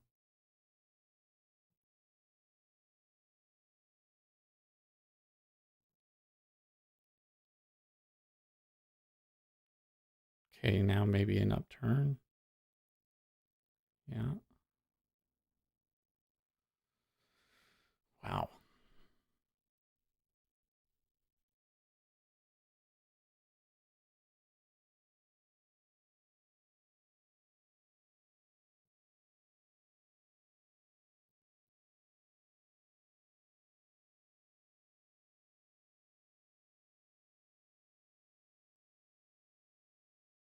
Hmm. Now we're just in like no man's land. Can't take a trade anywhere in here. Hands off. Definitely until after the news. Ask Our Money Machine says what is your best indicator, or you prefer to look our price ladder? I definitely prefer to look at the price ladder.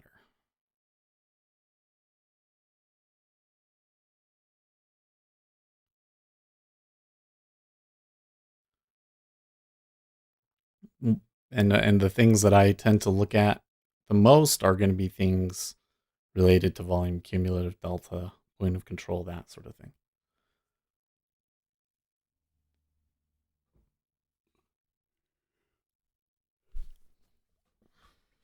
Umar B says what broker do you use?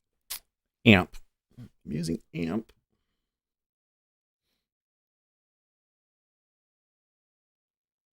AMP with rhythmic data.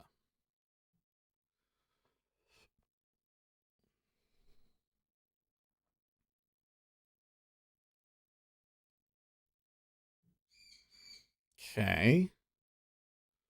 A little nudge lower there.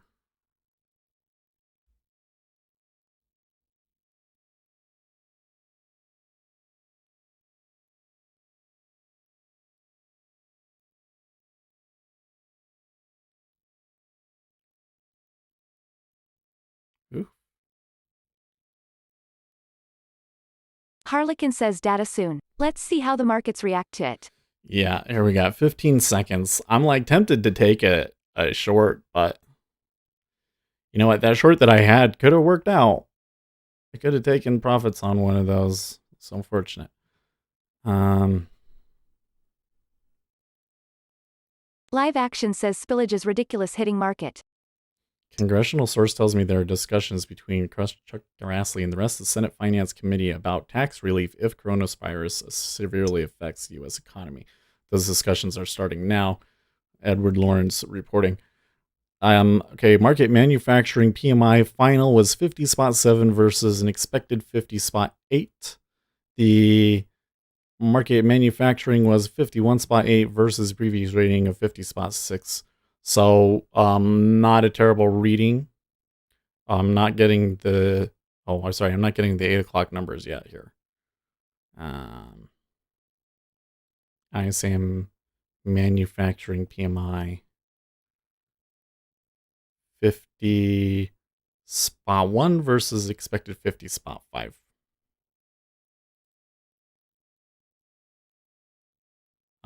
Okay. New orders 49.8 versus previous reading 52. ISM manufacturing prices 45.9 versus an estimate of 51.5. That's positive for treasuries. Treasuries is definitely RJ moving up Wheels on says that. it would be nice to see a spike. Manufacturing employment 46.9. Construction spending 1.8 versus expected 7. So not terribly significant numbers. And Treasury move all the way up there and then back down. My.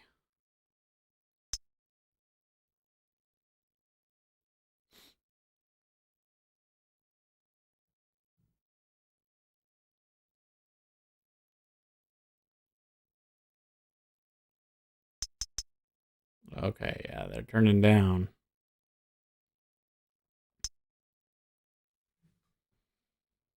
This area right here. Oh, come on. Darn it. Dang it all.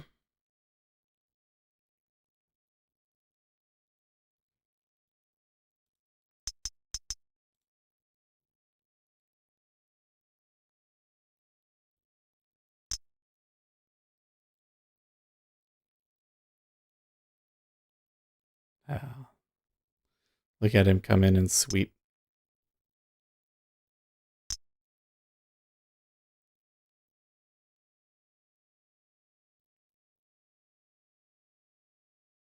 Every time he gets close to that 60, he sweeps. Okay.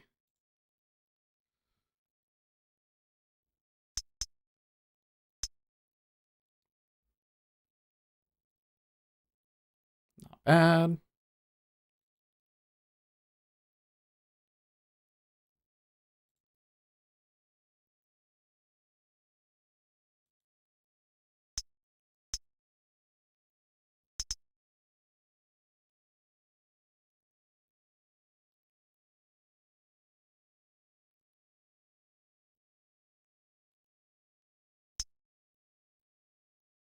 Hmm. Okay. Well, they are having a hard time holding an offer Uzi Knesset says of it feels like 58. every market order is just to stop being triggered lol. Probably it is. Probably the vast majority of them are.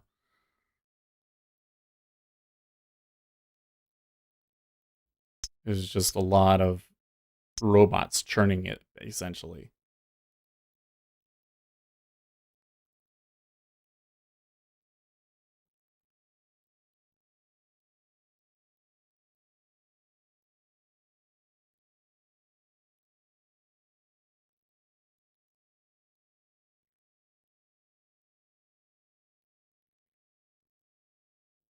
When I get those spots like that, Live Action says it Uzi Knesset lol I feel you.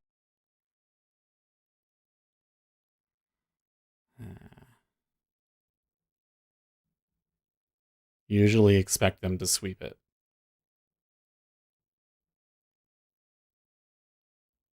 See, the sweeps aren't getting as much done anymore.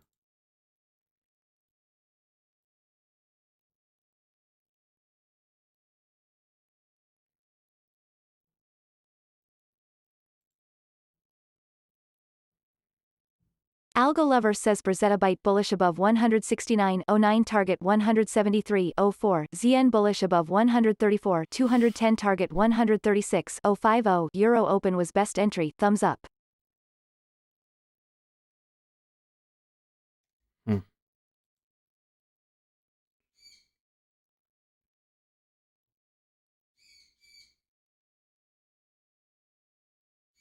Algo Lover says HAGD, thumbs up. Oof. Oh, no. Bad Phil.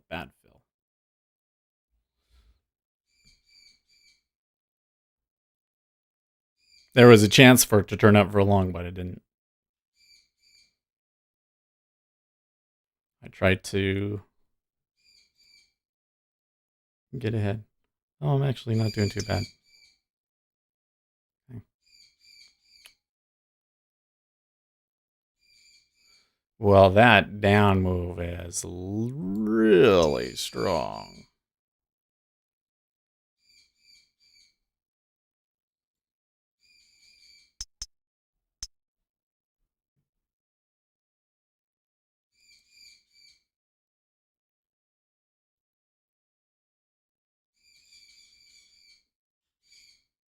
Of course.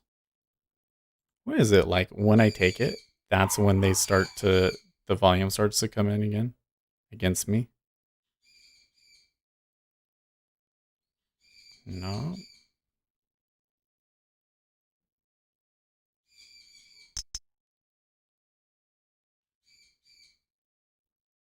Shoot.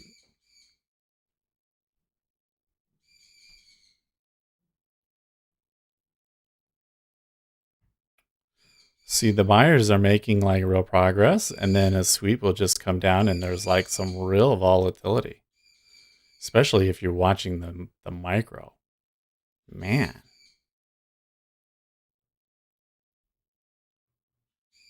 Well, that doesn't speak positively to the position that we took. Algo Lover says there was slight break overnight but still valid down finger. You think so? Okay. Algo Lover says Sunday 6:34 p.m. Algo Lover overnight, Monday, S bearish on any hold below 3017, target 2792. If 3017 were to go bid before trading lower, then anticipate squeeze nerd face. I kind of been looking at it like, okay, so maybe now I can say I should have been in it and I could take this spot, but they're just not. I've gotten some shorts to run and then they just don't take it, or it's just too volatile. It's like that. They come back up and then they just Gary Rich says bye-bye rally for now. come back on its throat. The treasuries are definitely moving up. I can take a long, actually. Could have taken a long at 16.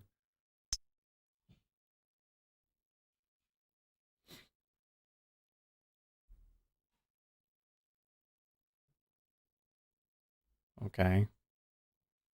Well, they could go through that really easily. Yeah.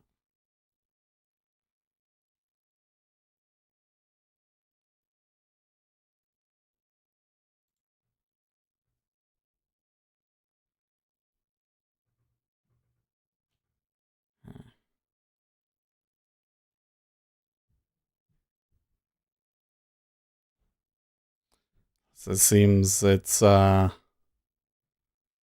fighting the way that I'm trying to get in. Because I will see the volatility increase and contract, and then I think, okay, I can take it there, and then the volatility increases again, and so it ends up not being a good spot. Trying to catch it with 8 tick stop is awfully hard.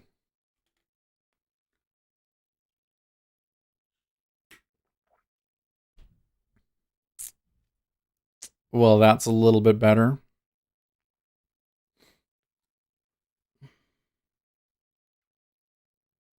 Probably now they're going to go and shoot for 29.20 again.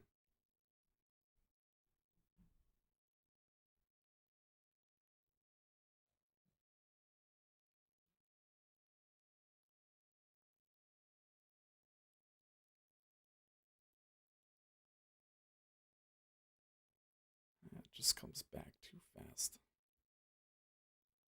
for comfort.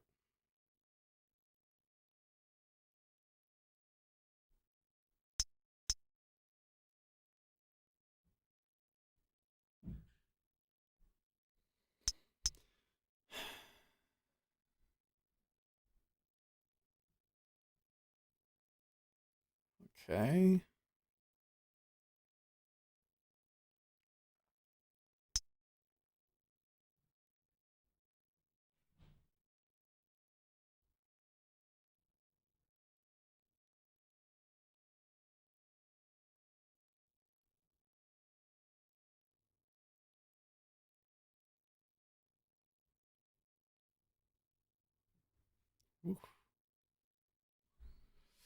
So they're right where it's about to trigger a long and it's not doing it. The long is here again questionable. Alright, well.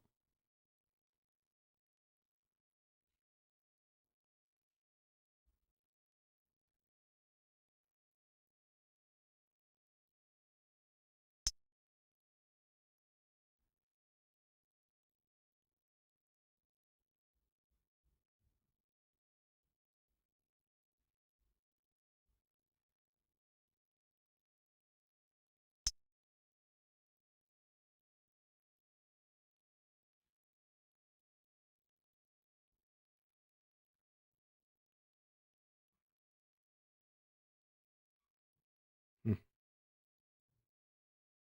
My data. Okay.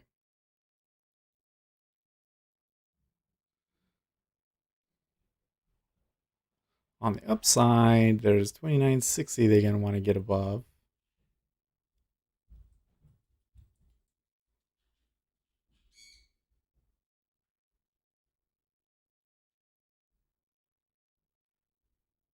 So we got a little bit of a bottleneck around 2957.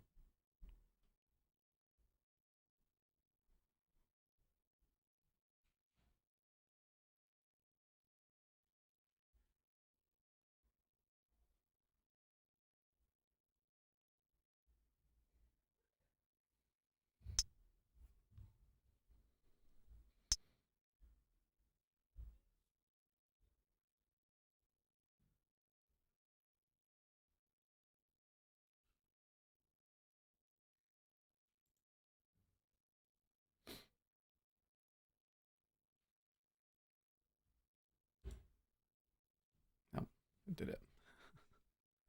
I bet that at 58 because that was 5 points. That was the range, and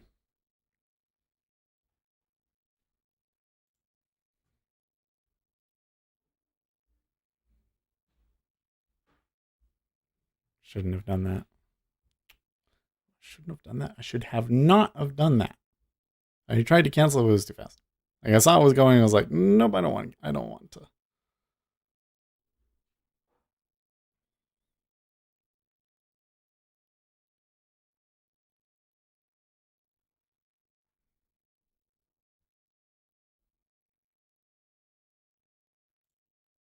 shit.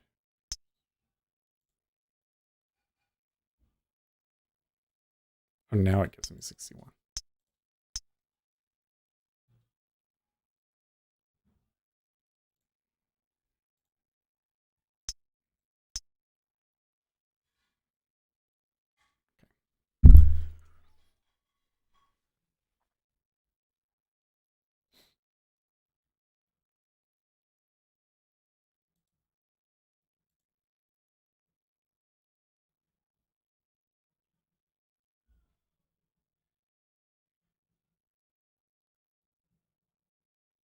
Now this could turn really good.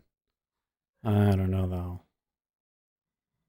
It could turn and run out of steam at any time, but at the moment, this bull run looks really encouraging to me. Just when I was starting to think that the bulls were dead, they're coming back here really strong. How you guys doing? I'm assuming you're all taking lots of trades here, right? Because you got so quiet. Go, go, go.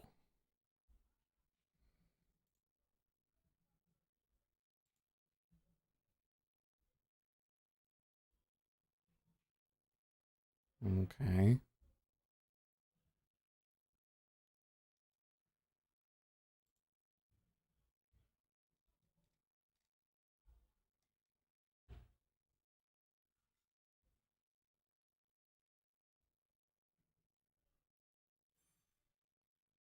Okay.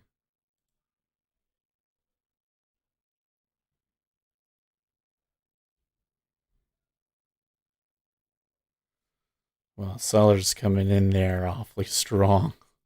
Luis Alarid says option calls on TLT. Ooh.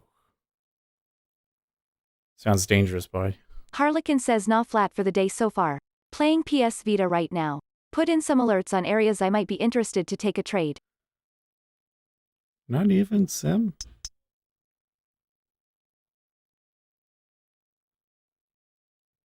Okay, that was not good.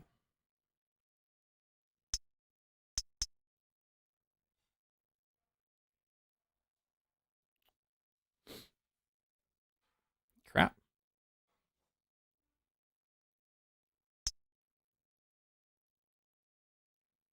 Now they turn short again.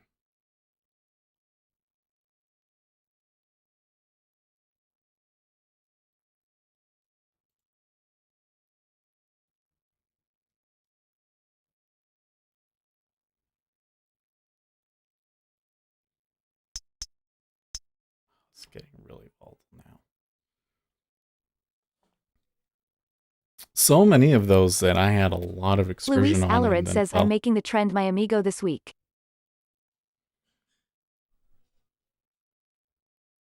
Harlequin says I don't like sim that much tbh. Because many sim trades I would not take live. Especially some on S with this volatility. I only like sim to try out new strategies I certainly plan to trade live. At 60 area.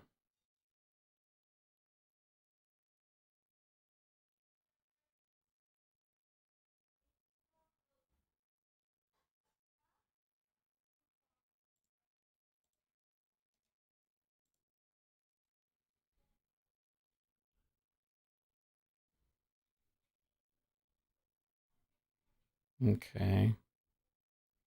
Is it gonna hit into a short here yet? Not quite. There it is. Oh, it didn't. Oh, okay. I was like, how come it didn't beep?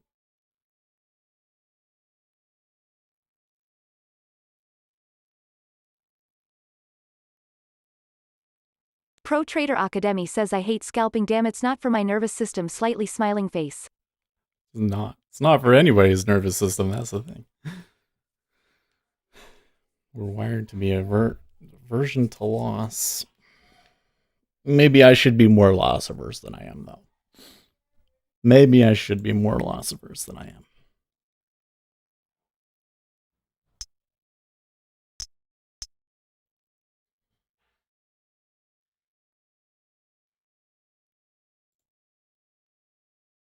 Pro Trader Academy says exactly, slightly smiling face.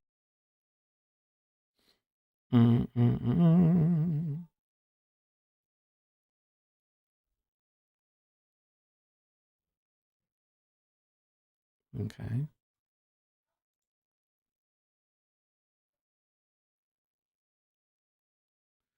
Not too sure about how I got filled there. Nor that last downturn there, yeah. See. All right.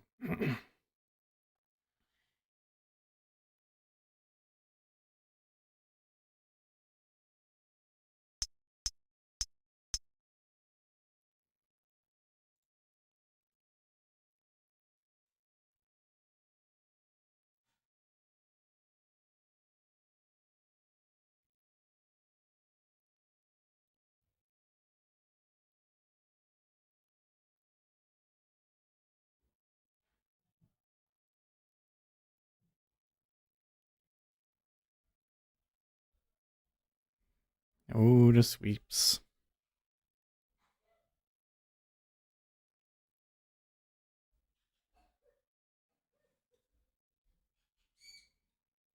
Jeez.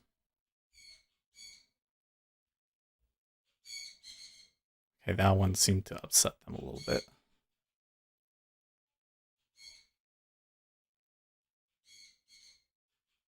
Live Action says I was looking at Demetrius's trading setup the other day and noticed he has no volume on his ladders and naked charts with what appeared to be a VWAP or moving average. Who's that? Who is that?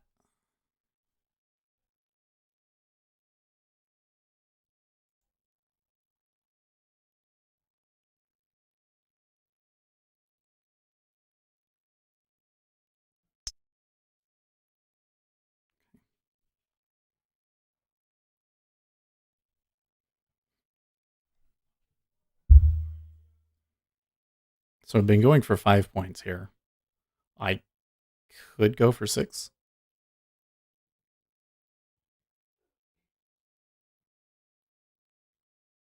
Live Action says the guy who made 1.2 million scalping last week in 1 hour.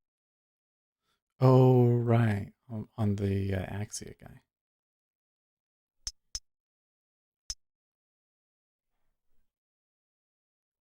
He doesn't even have volume on his ladder, so is he trading it off of pure price action, I guess? I do think that the price action is a more... Live Action says bingo. I think the price action is a more significant portion of trading on the DOM than people realize. Like, for Jigsaw trading, for instance, all of their Live training... Action says yes, I was surprised too. All their training is focused on volume, and we really understand volume, but there's not a lot on price action. And maybe that's the next thing that Peter should try and get into is some price action setups. Maybe they'll do that when they get better charts. Well, it looks like there might be more downside now. Yeah.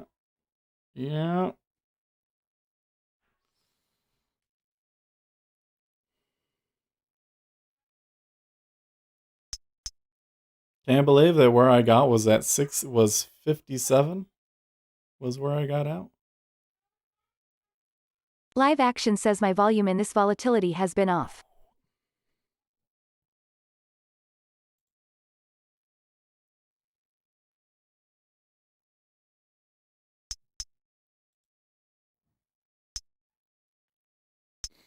Well, your cumulative delta in this kind of action is not going to be quite as accurate as it normally would be either.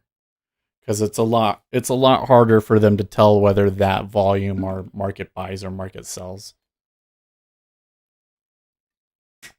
So you have to not pay so much attention to that as like which way is it sweeping. For instance, you notice the sweeps are all coming in short right now.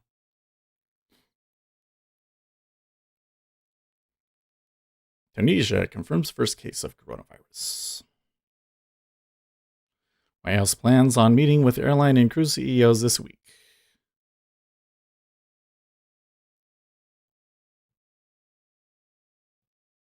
Like they can't even get above 47 now. It's normally something that they'll stop. Well, as soon as I say it, I'm noticing that I'll see a spot like it comes up and then it gets really slow there, and they will almost always stop run through that. Is that going to turn green again?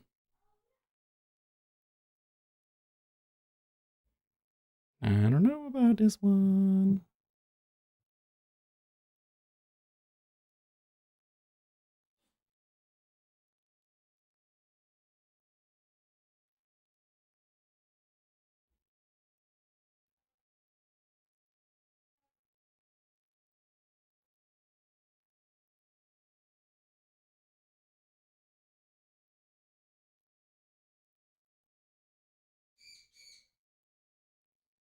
Okay.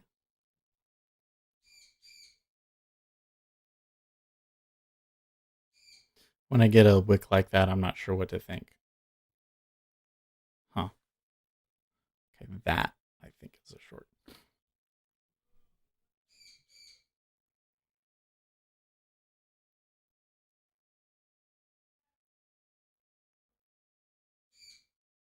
Nope. Okay. See that? It's like slow there. they're going to want to stop run through it, yeah. Okay, now we're at the long. No. Oh, I blew that one.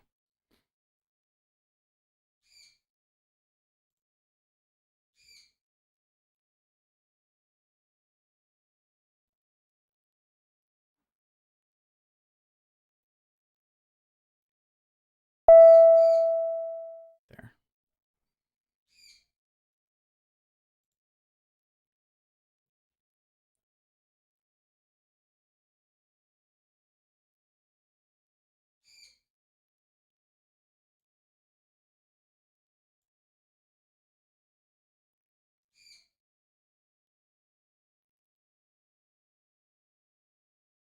Should be moving my stop up when I've been catching these.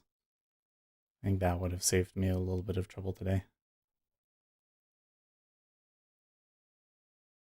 No. Maybe 15 is all I get. Maybe 10 is all I get. Yeah. Well, so they're having a hard time getting up there, but that just looks like too many longs taking profits. Right?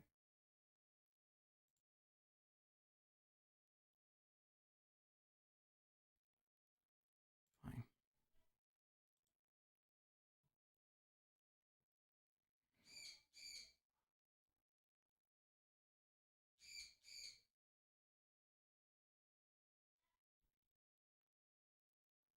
Sucks. It sucks. That sucks. That sucks. That really, really sucks. Ugh.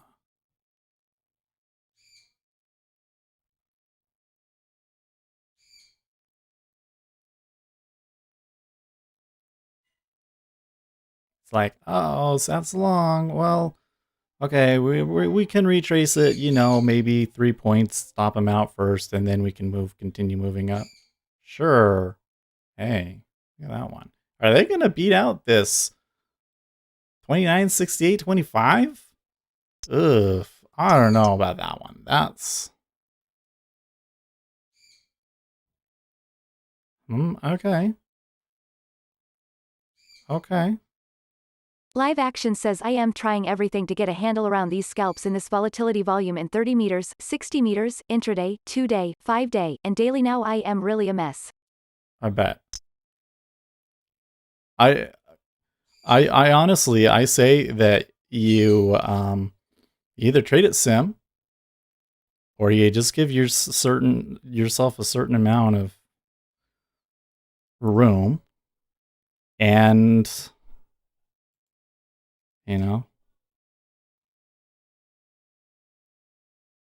you're probably not going to come out of action like this positive, right? Probably not. That's coming down too fast. Yeah. Nope.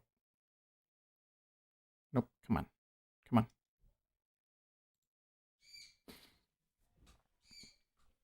Ooh, that one was lucky. That one was lucky. Oh, I got 875. I should have gotten 10 on that. I clicked it and it went in a market order and it went down lower. That sucks.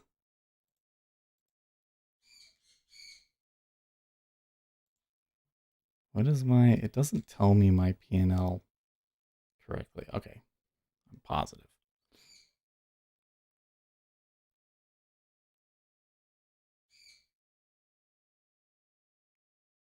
But probably not on the basis of commissions.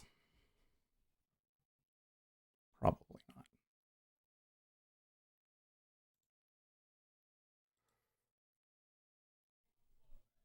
Oh, they want to go. They want to go. Bots says waving hand. Hey, John, how have you been doing?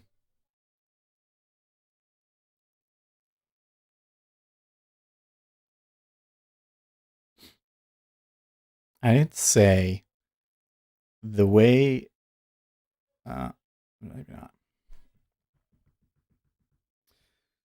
When I look at the MAE and MFE that I've been getting on these with where I've been taking, it's a very Bots says favorable. awesome, thanks.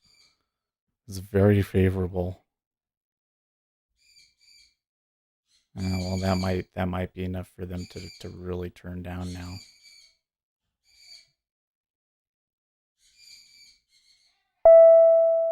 Yeah.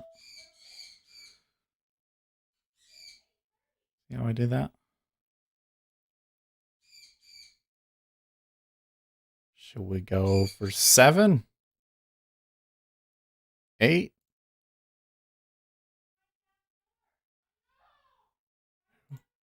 Oh my gosh, the children are not ready. Mm-mm-mm-mm.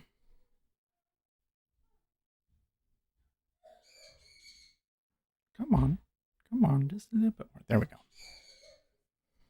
So you see how a bit. So like I'll get like the favorable excursion, and but then it's like how far can they go on the downside, and that I'm having a really hard time figuring out.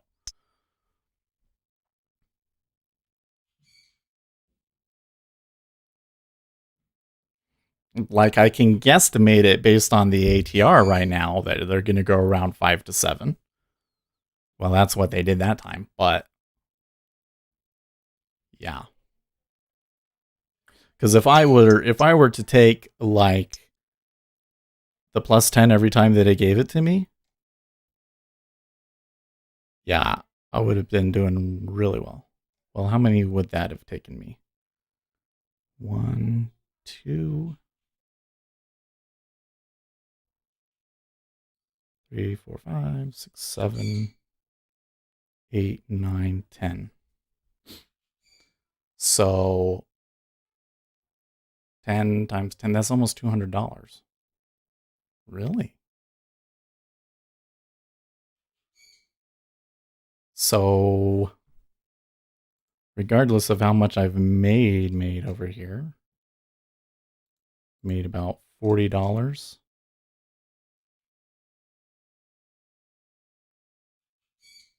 Hold on a second. Let's do some math now. 1, 2, 3. Oh, this is going to be like really hard. Okay. 1, 2, 3, 4, 5, 6.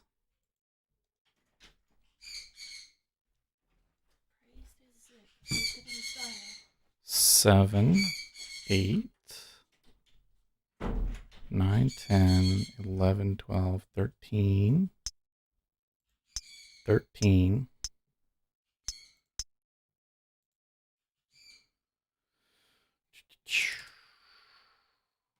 13, and then all of these ones that didn't. So 1, 2, 3, 4, 5, 6, 7, 8, 9, 10, 11, 12, 13, 14. Oh. Curious. So it really comes out to just about break even, if not negative. But when you consider that we took 23 trades there, really? 23 trades? I think that that's actually negative with commissions. In fact, let's come over here.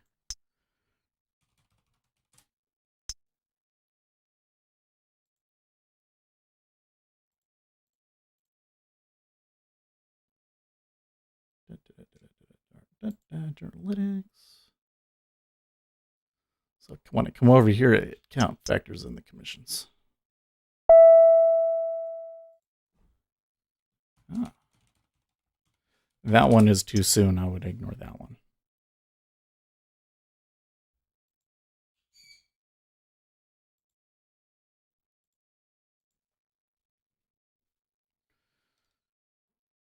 How do I?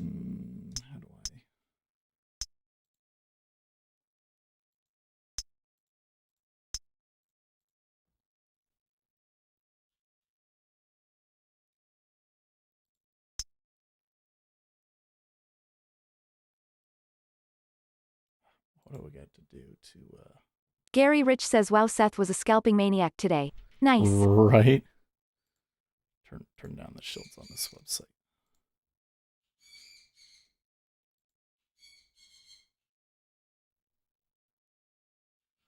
I could have kept going, but it's past 8:30. So, okay.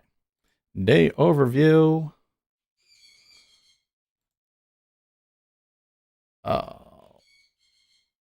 Yes, experiment. Good. Oh, actually, RJ Wheels says 23 trades. Profit? It says so, but I'm not so sure it's correct. I'm a little confused here because that shouldn't. Okay, we'll do it this way. Sure. We'll do today and only the E-mini trades. Oh. Wait, is that? Oh, it's taking more than just today.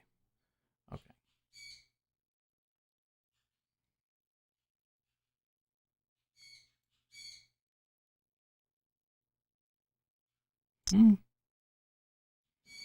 No, that's still not right.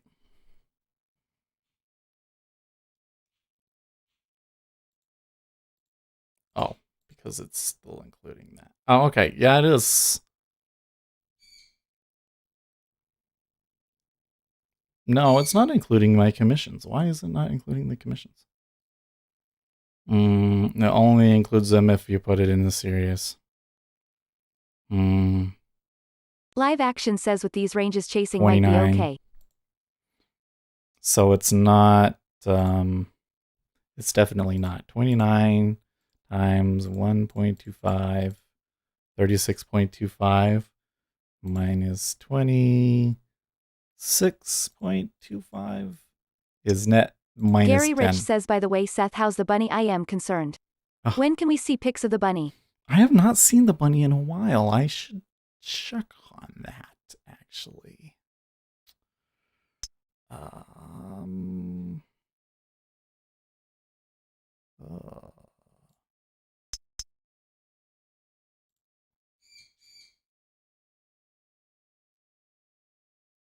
No.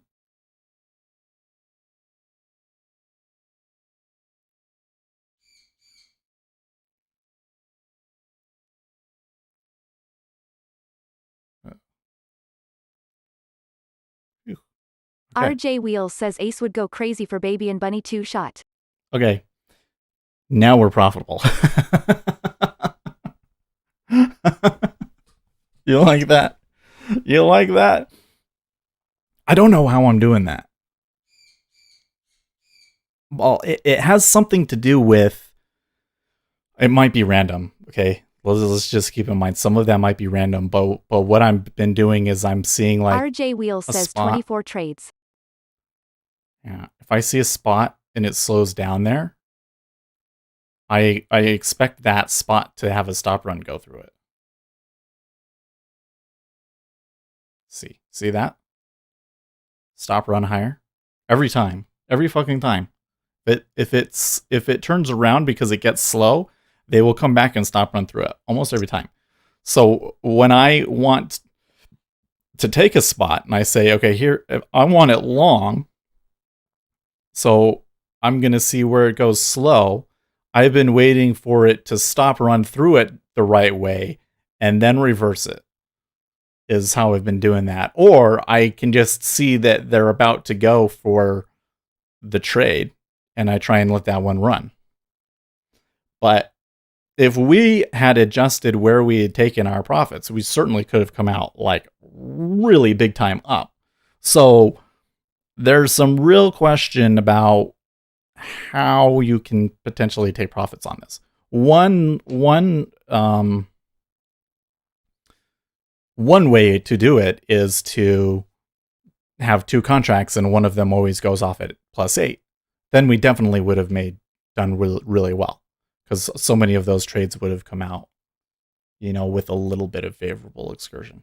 We could also move our stop up. That would probably make less of them run, but that might still have helped a little bit.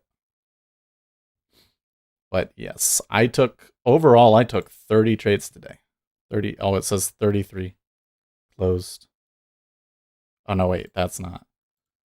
It when I refreshed it, it started to include the. And do it like that. 30 trades. 30 trades, $41 closed profit and loss, but only like $5 net commissions because it's 30 trades, which is basically like $45 or whatever. Maybe I'm still down.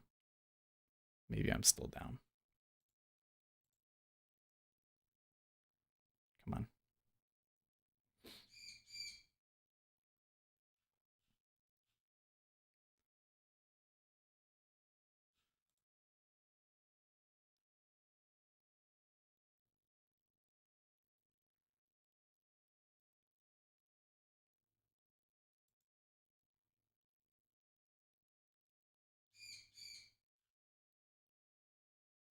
Nope.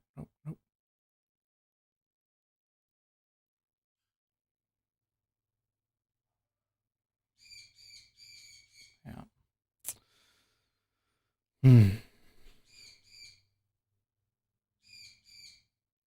They still want long, I guess.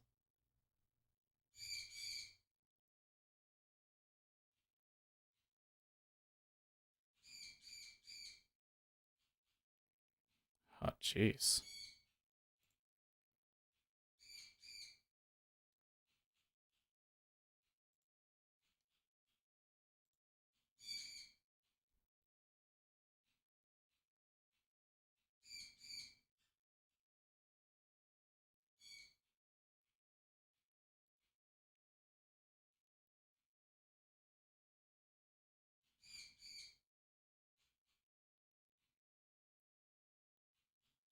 Okay.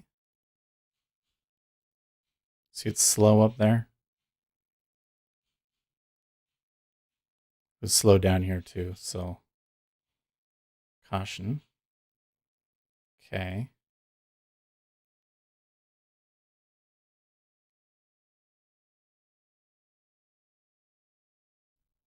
Come on. Okay, there's the stop run.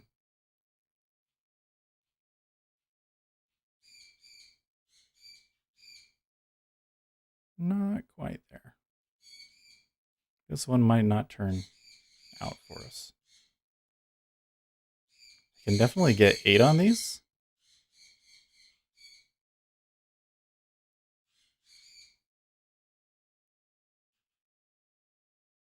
Oh boy. He wants to keep it there. Okay. Fine.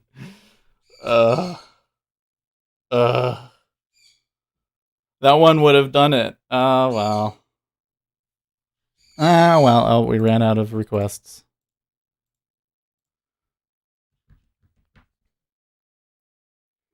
Tit keeps hitting 1,000, very bullish, back to 9:30 a.m. opening range.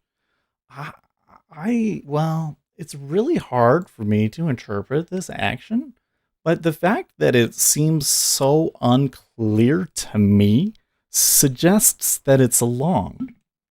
Because if it was a short, I think that the shorts would have already won.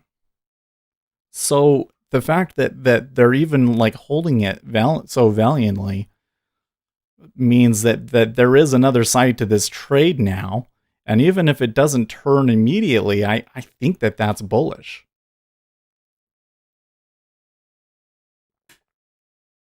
So that's good.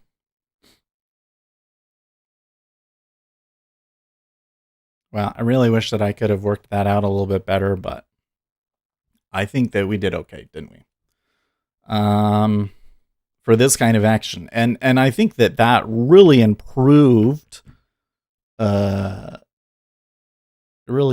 my trading. So the way that I'm reading this, I'm trying to front run it a little bit. But hey, if it works, so overall it's working. That's enough though that it's close enough, and with as many trades as we took, of course in the E-mini hour, it gives me negative because it includes those ones in the E-mini that were so awful.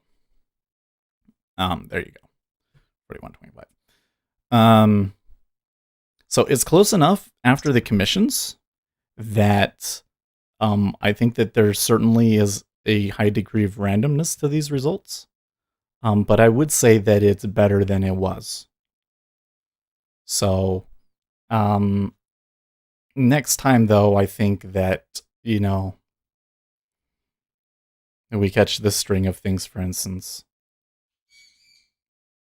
or probably like if we had just held that 31, that's what we should have done. So, yeah, I don't know. Or just taking the range at 30. It's a tough call. Would've, could've.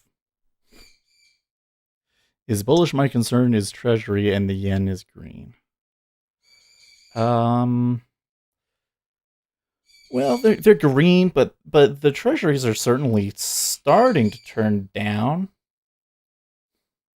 If the 10-year gets below 135, then things are going to look very, very different at that point, right? And it's not going to be all that difficult for them to do it. Well, actually, maybe it is. That is pretty far down there. I don't know. I would just say even if today we don't end up negative, I think that, and let me draw it. Let me just draw it. I think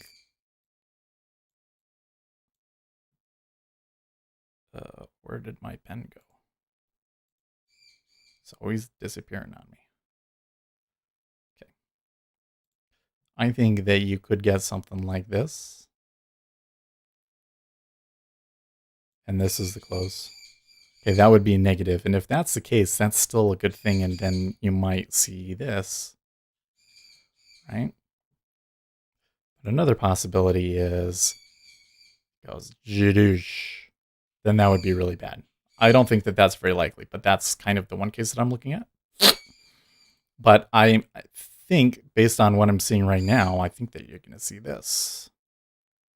And then maybe right here. Maybe right here. Maybe they go past this. I don't know. They're going to get back up to this 30-15 area right here. Right? This area right here. If they can stay above that, if they can maintain a bit above that, then you get to that. And then who knows? Who knows after that? That's what I'm hoping is going to happen. But I'm saying that just because lots of trade in this area. It's getting tighter. It's more bullish than it's been. Yeah, people in chat saying in recovery mode too.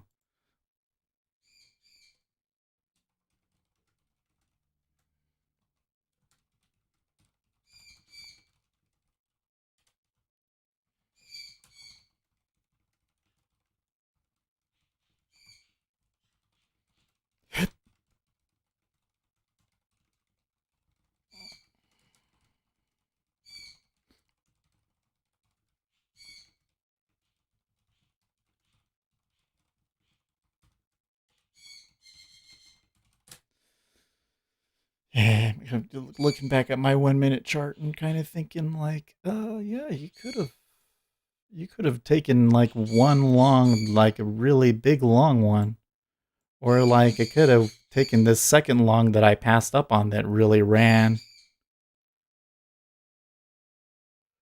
I don't know.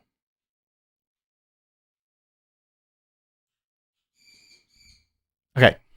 Why do you guys often use the term aliens instead of immigrants when referring to those people coming through the southern border? It just seems weird. We in Germany associate the term alien with space dudes.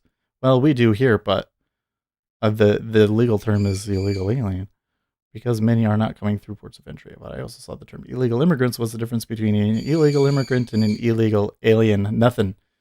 It's just, yeah. So I don't pay like commissions on Jigsaw, but there's a $50 monthly fee. But right now for micros, I'm trading. It's basically a tick for commissions. And yeah, the way that I'm trading it, it seems the commissions end up taking all of the edge out, doesn't it?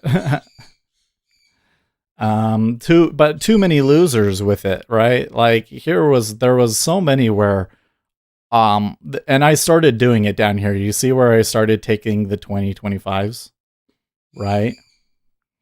If I had started doing that earlier, I could have had this one, this one, this one, and this one, and this one. I could have come out really far ahead. But today's a weird day, so let's not read too much into it, To really test the strategy and see if I'm doing good at it. Well, I know that it works. I know that it works because I've traded it already. But now that I have like everything in front of me, we can see how good at it I can get. But we're going to need a more normal market with more liquidity before we start making conclusions. Anyways, I better get going. I will see you guys tomorrow. And in the meantime, wanted to show you guys the Patreon subscribers. Stay profitable, friends. And by the way, again, thank you for subscribing. 2,000 subscribers, which is just amazing. And here's to the 3,000, huh? I will catch you later. Stay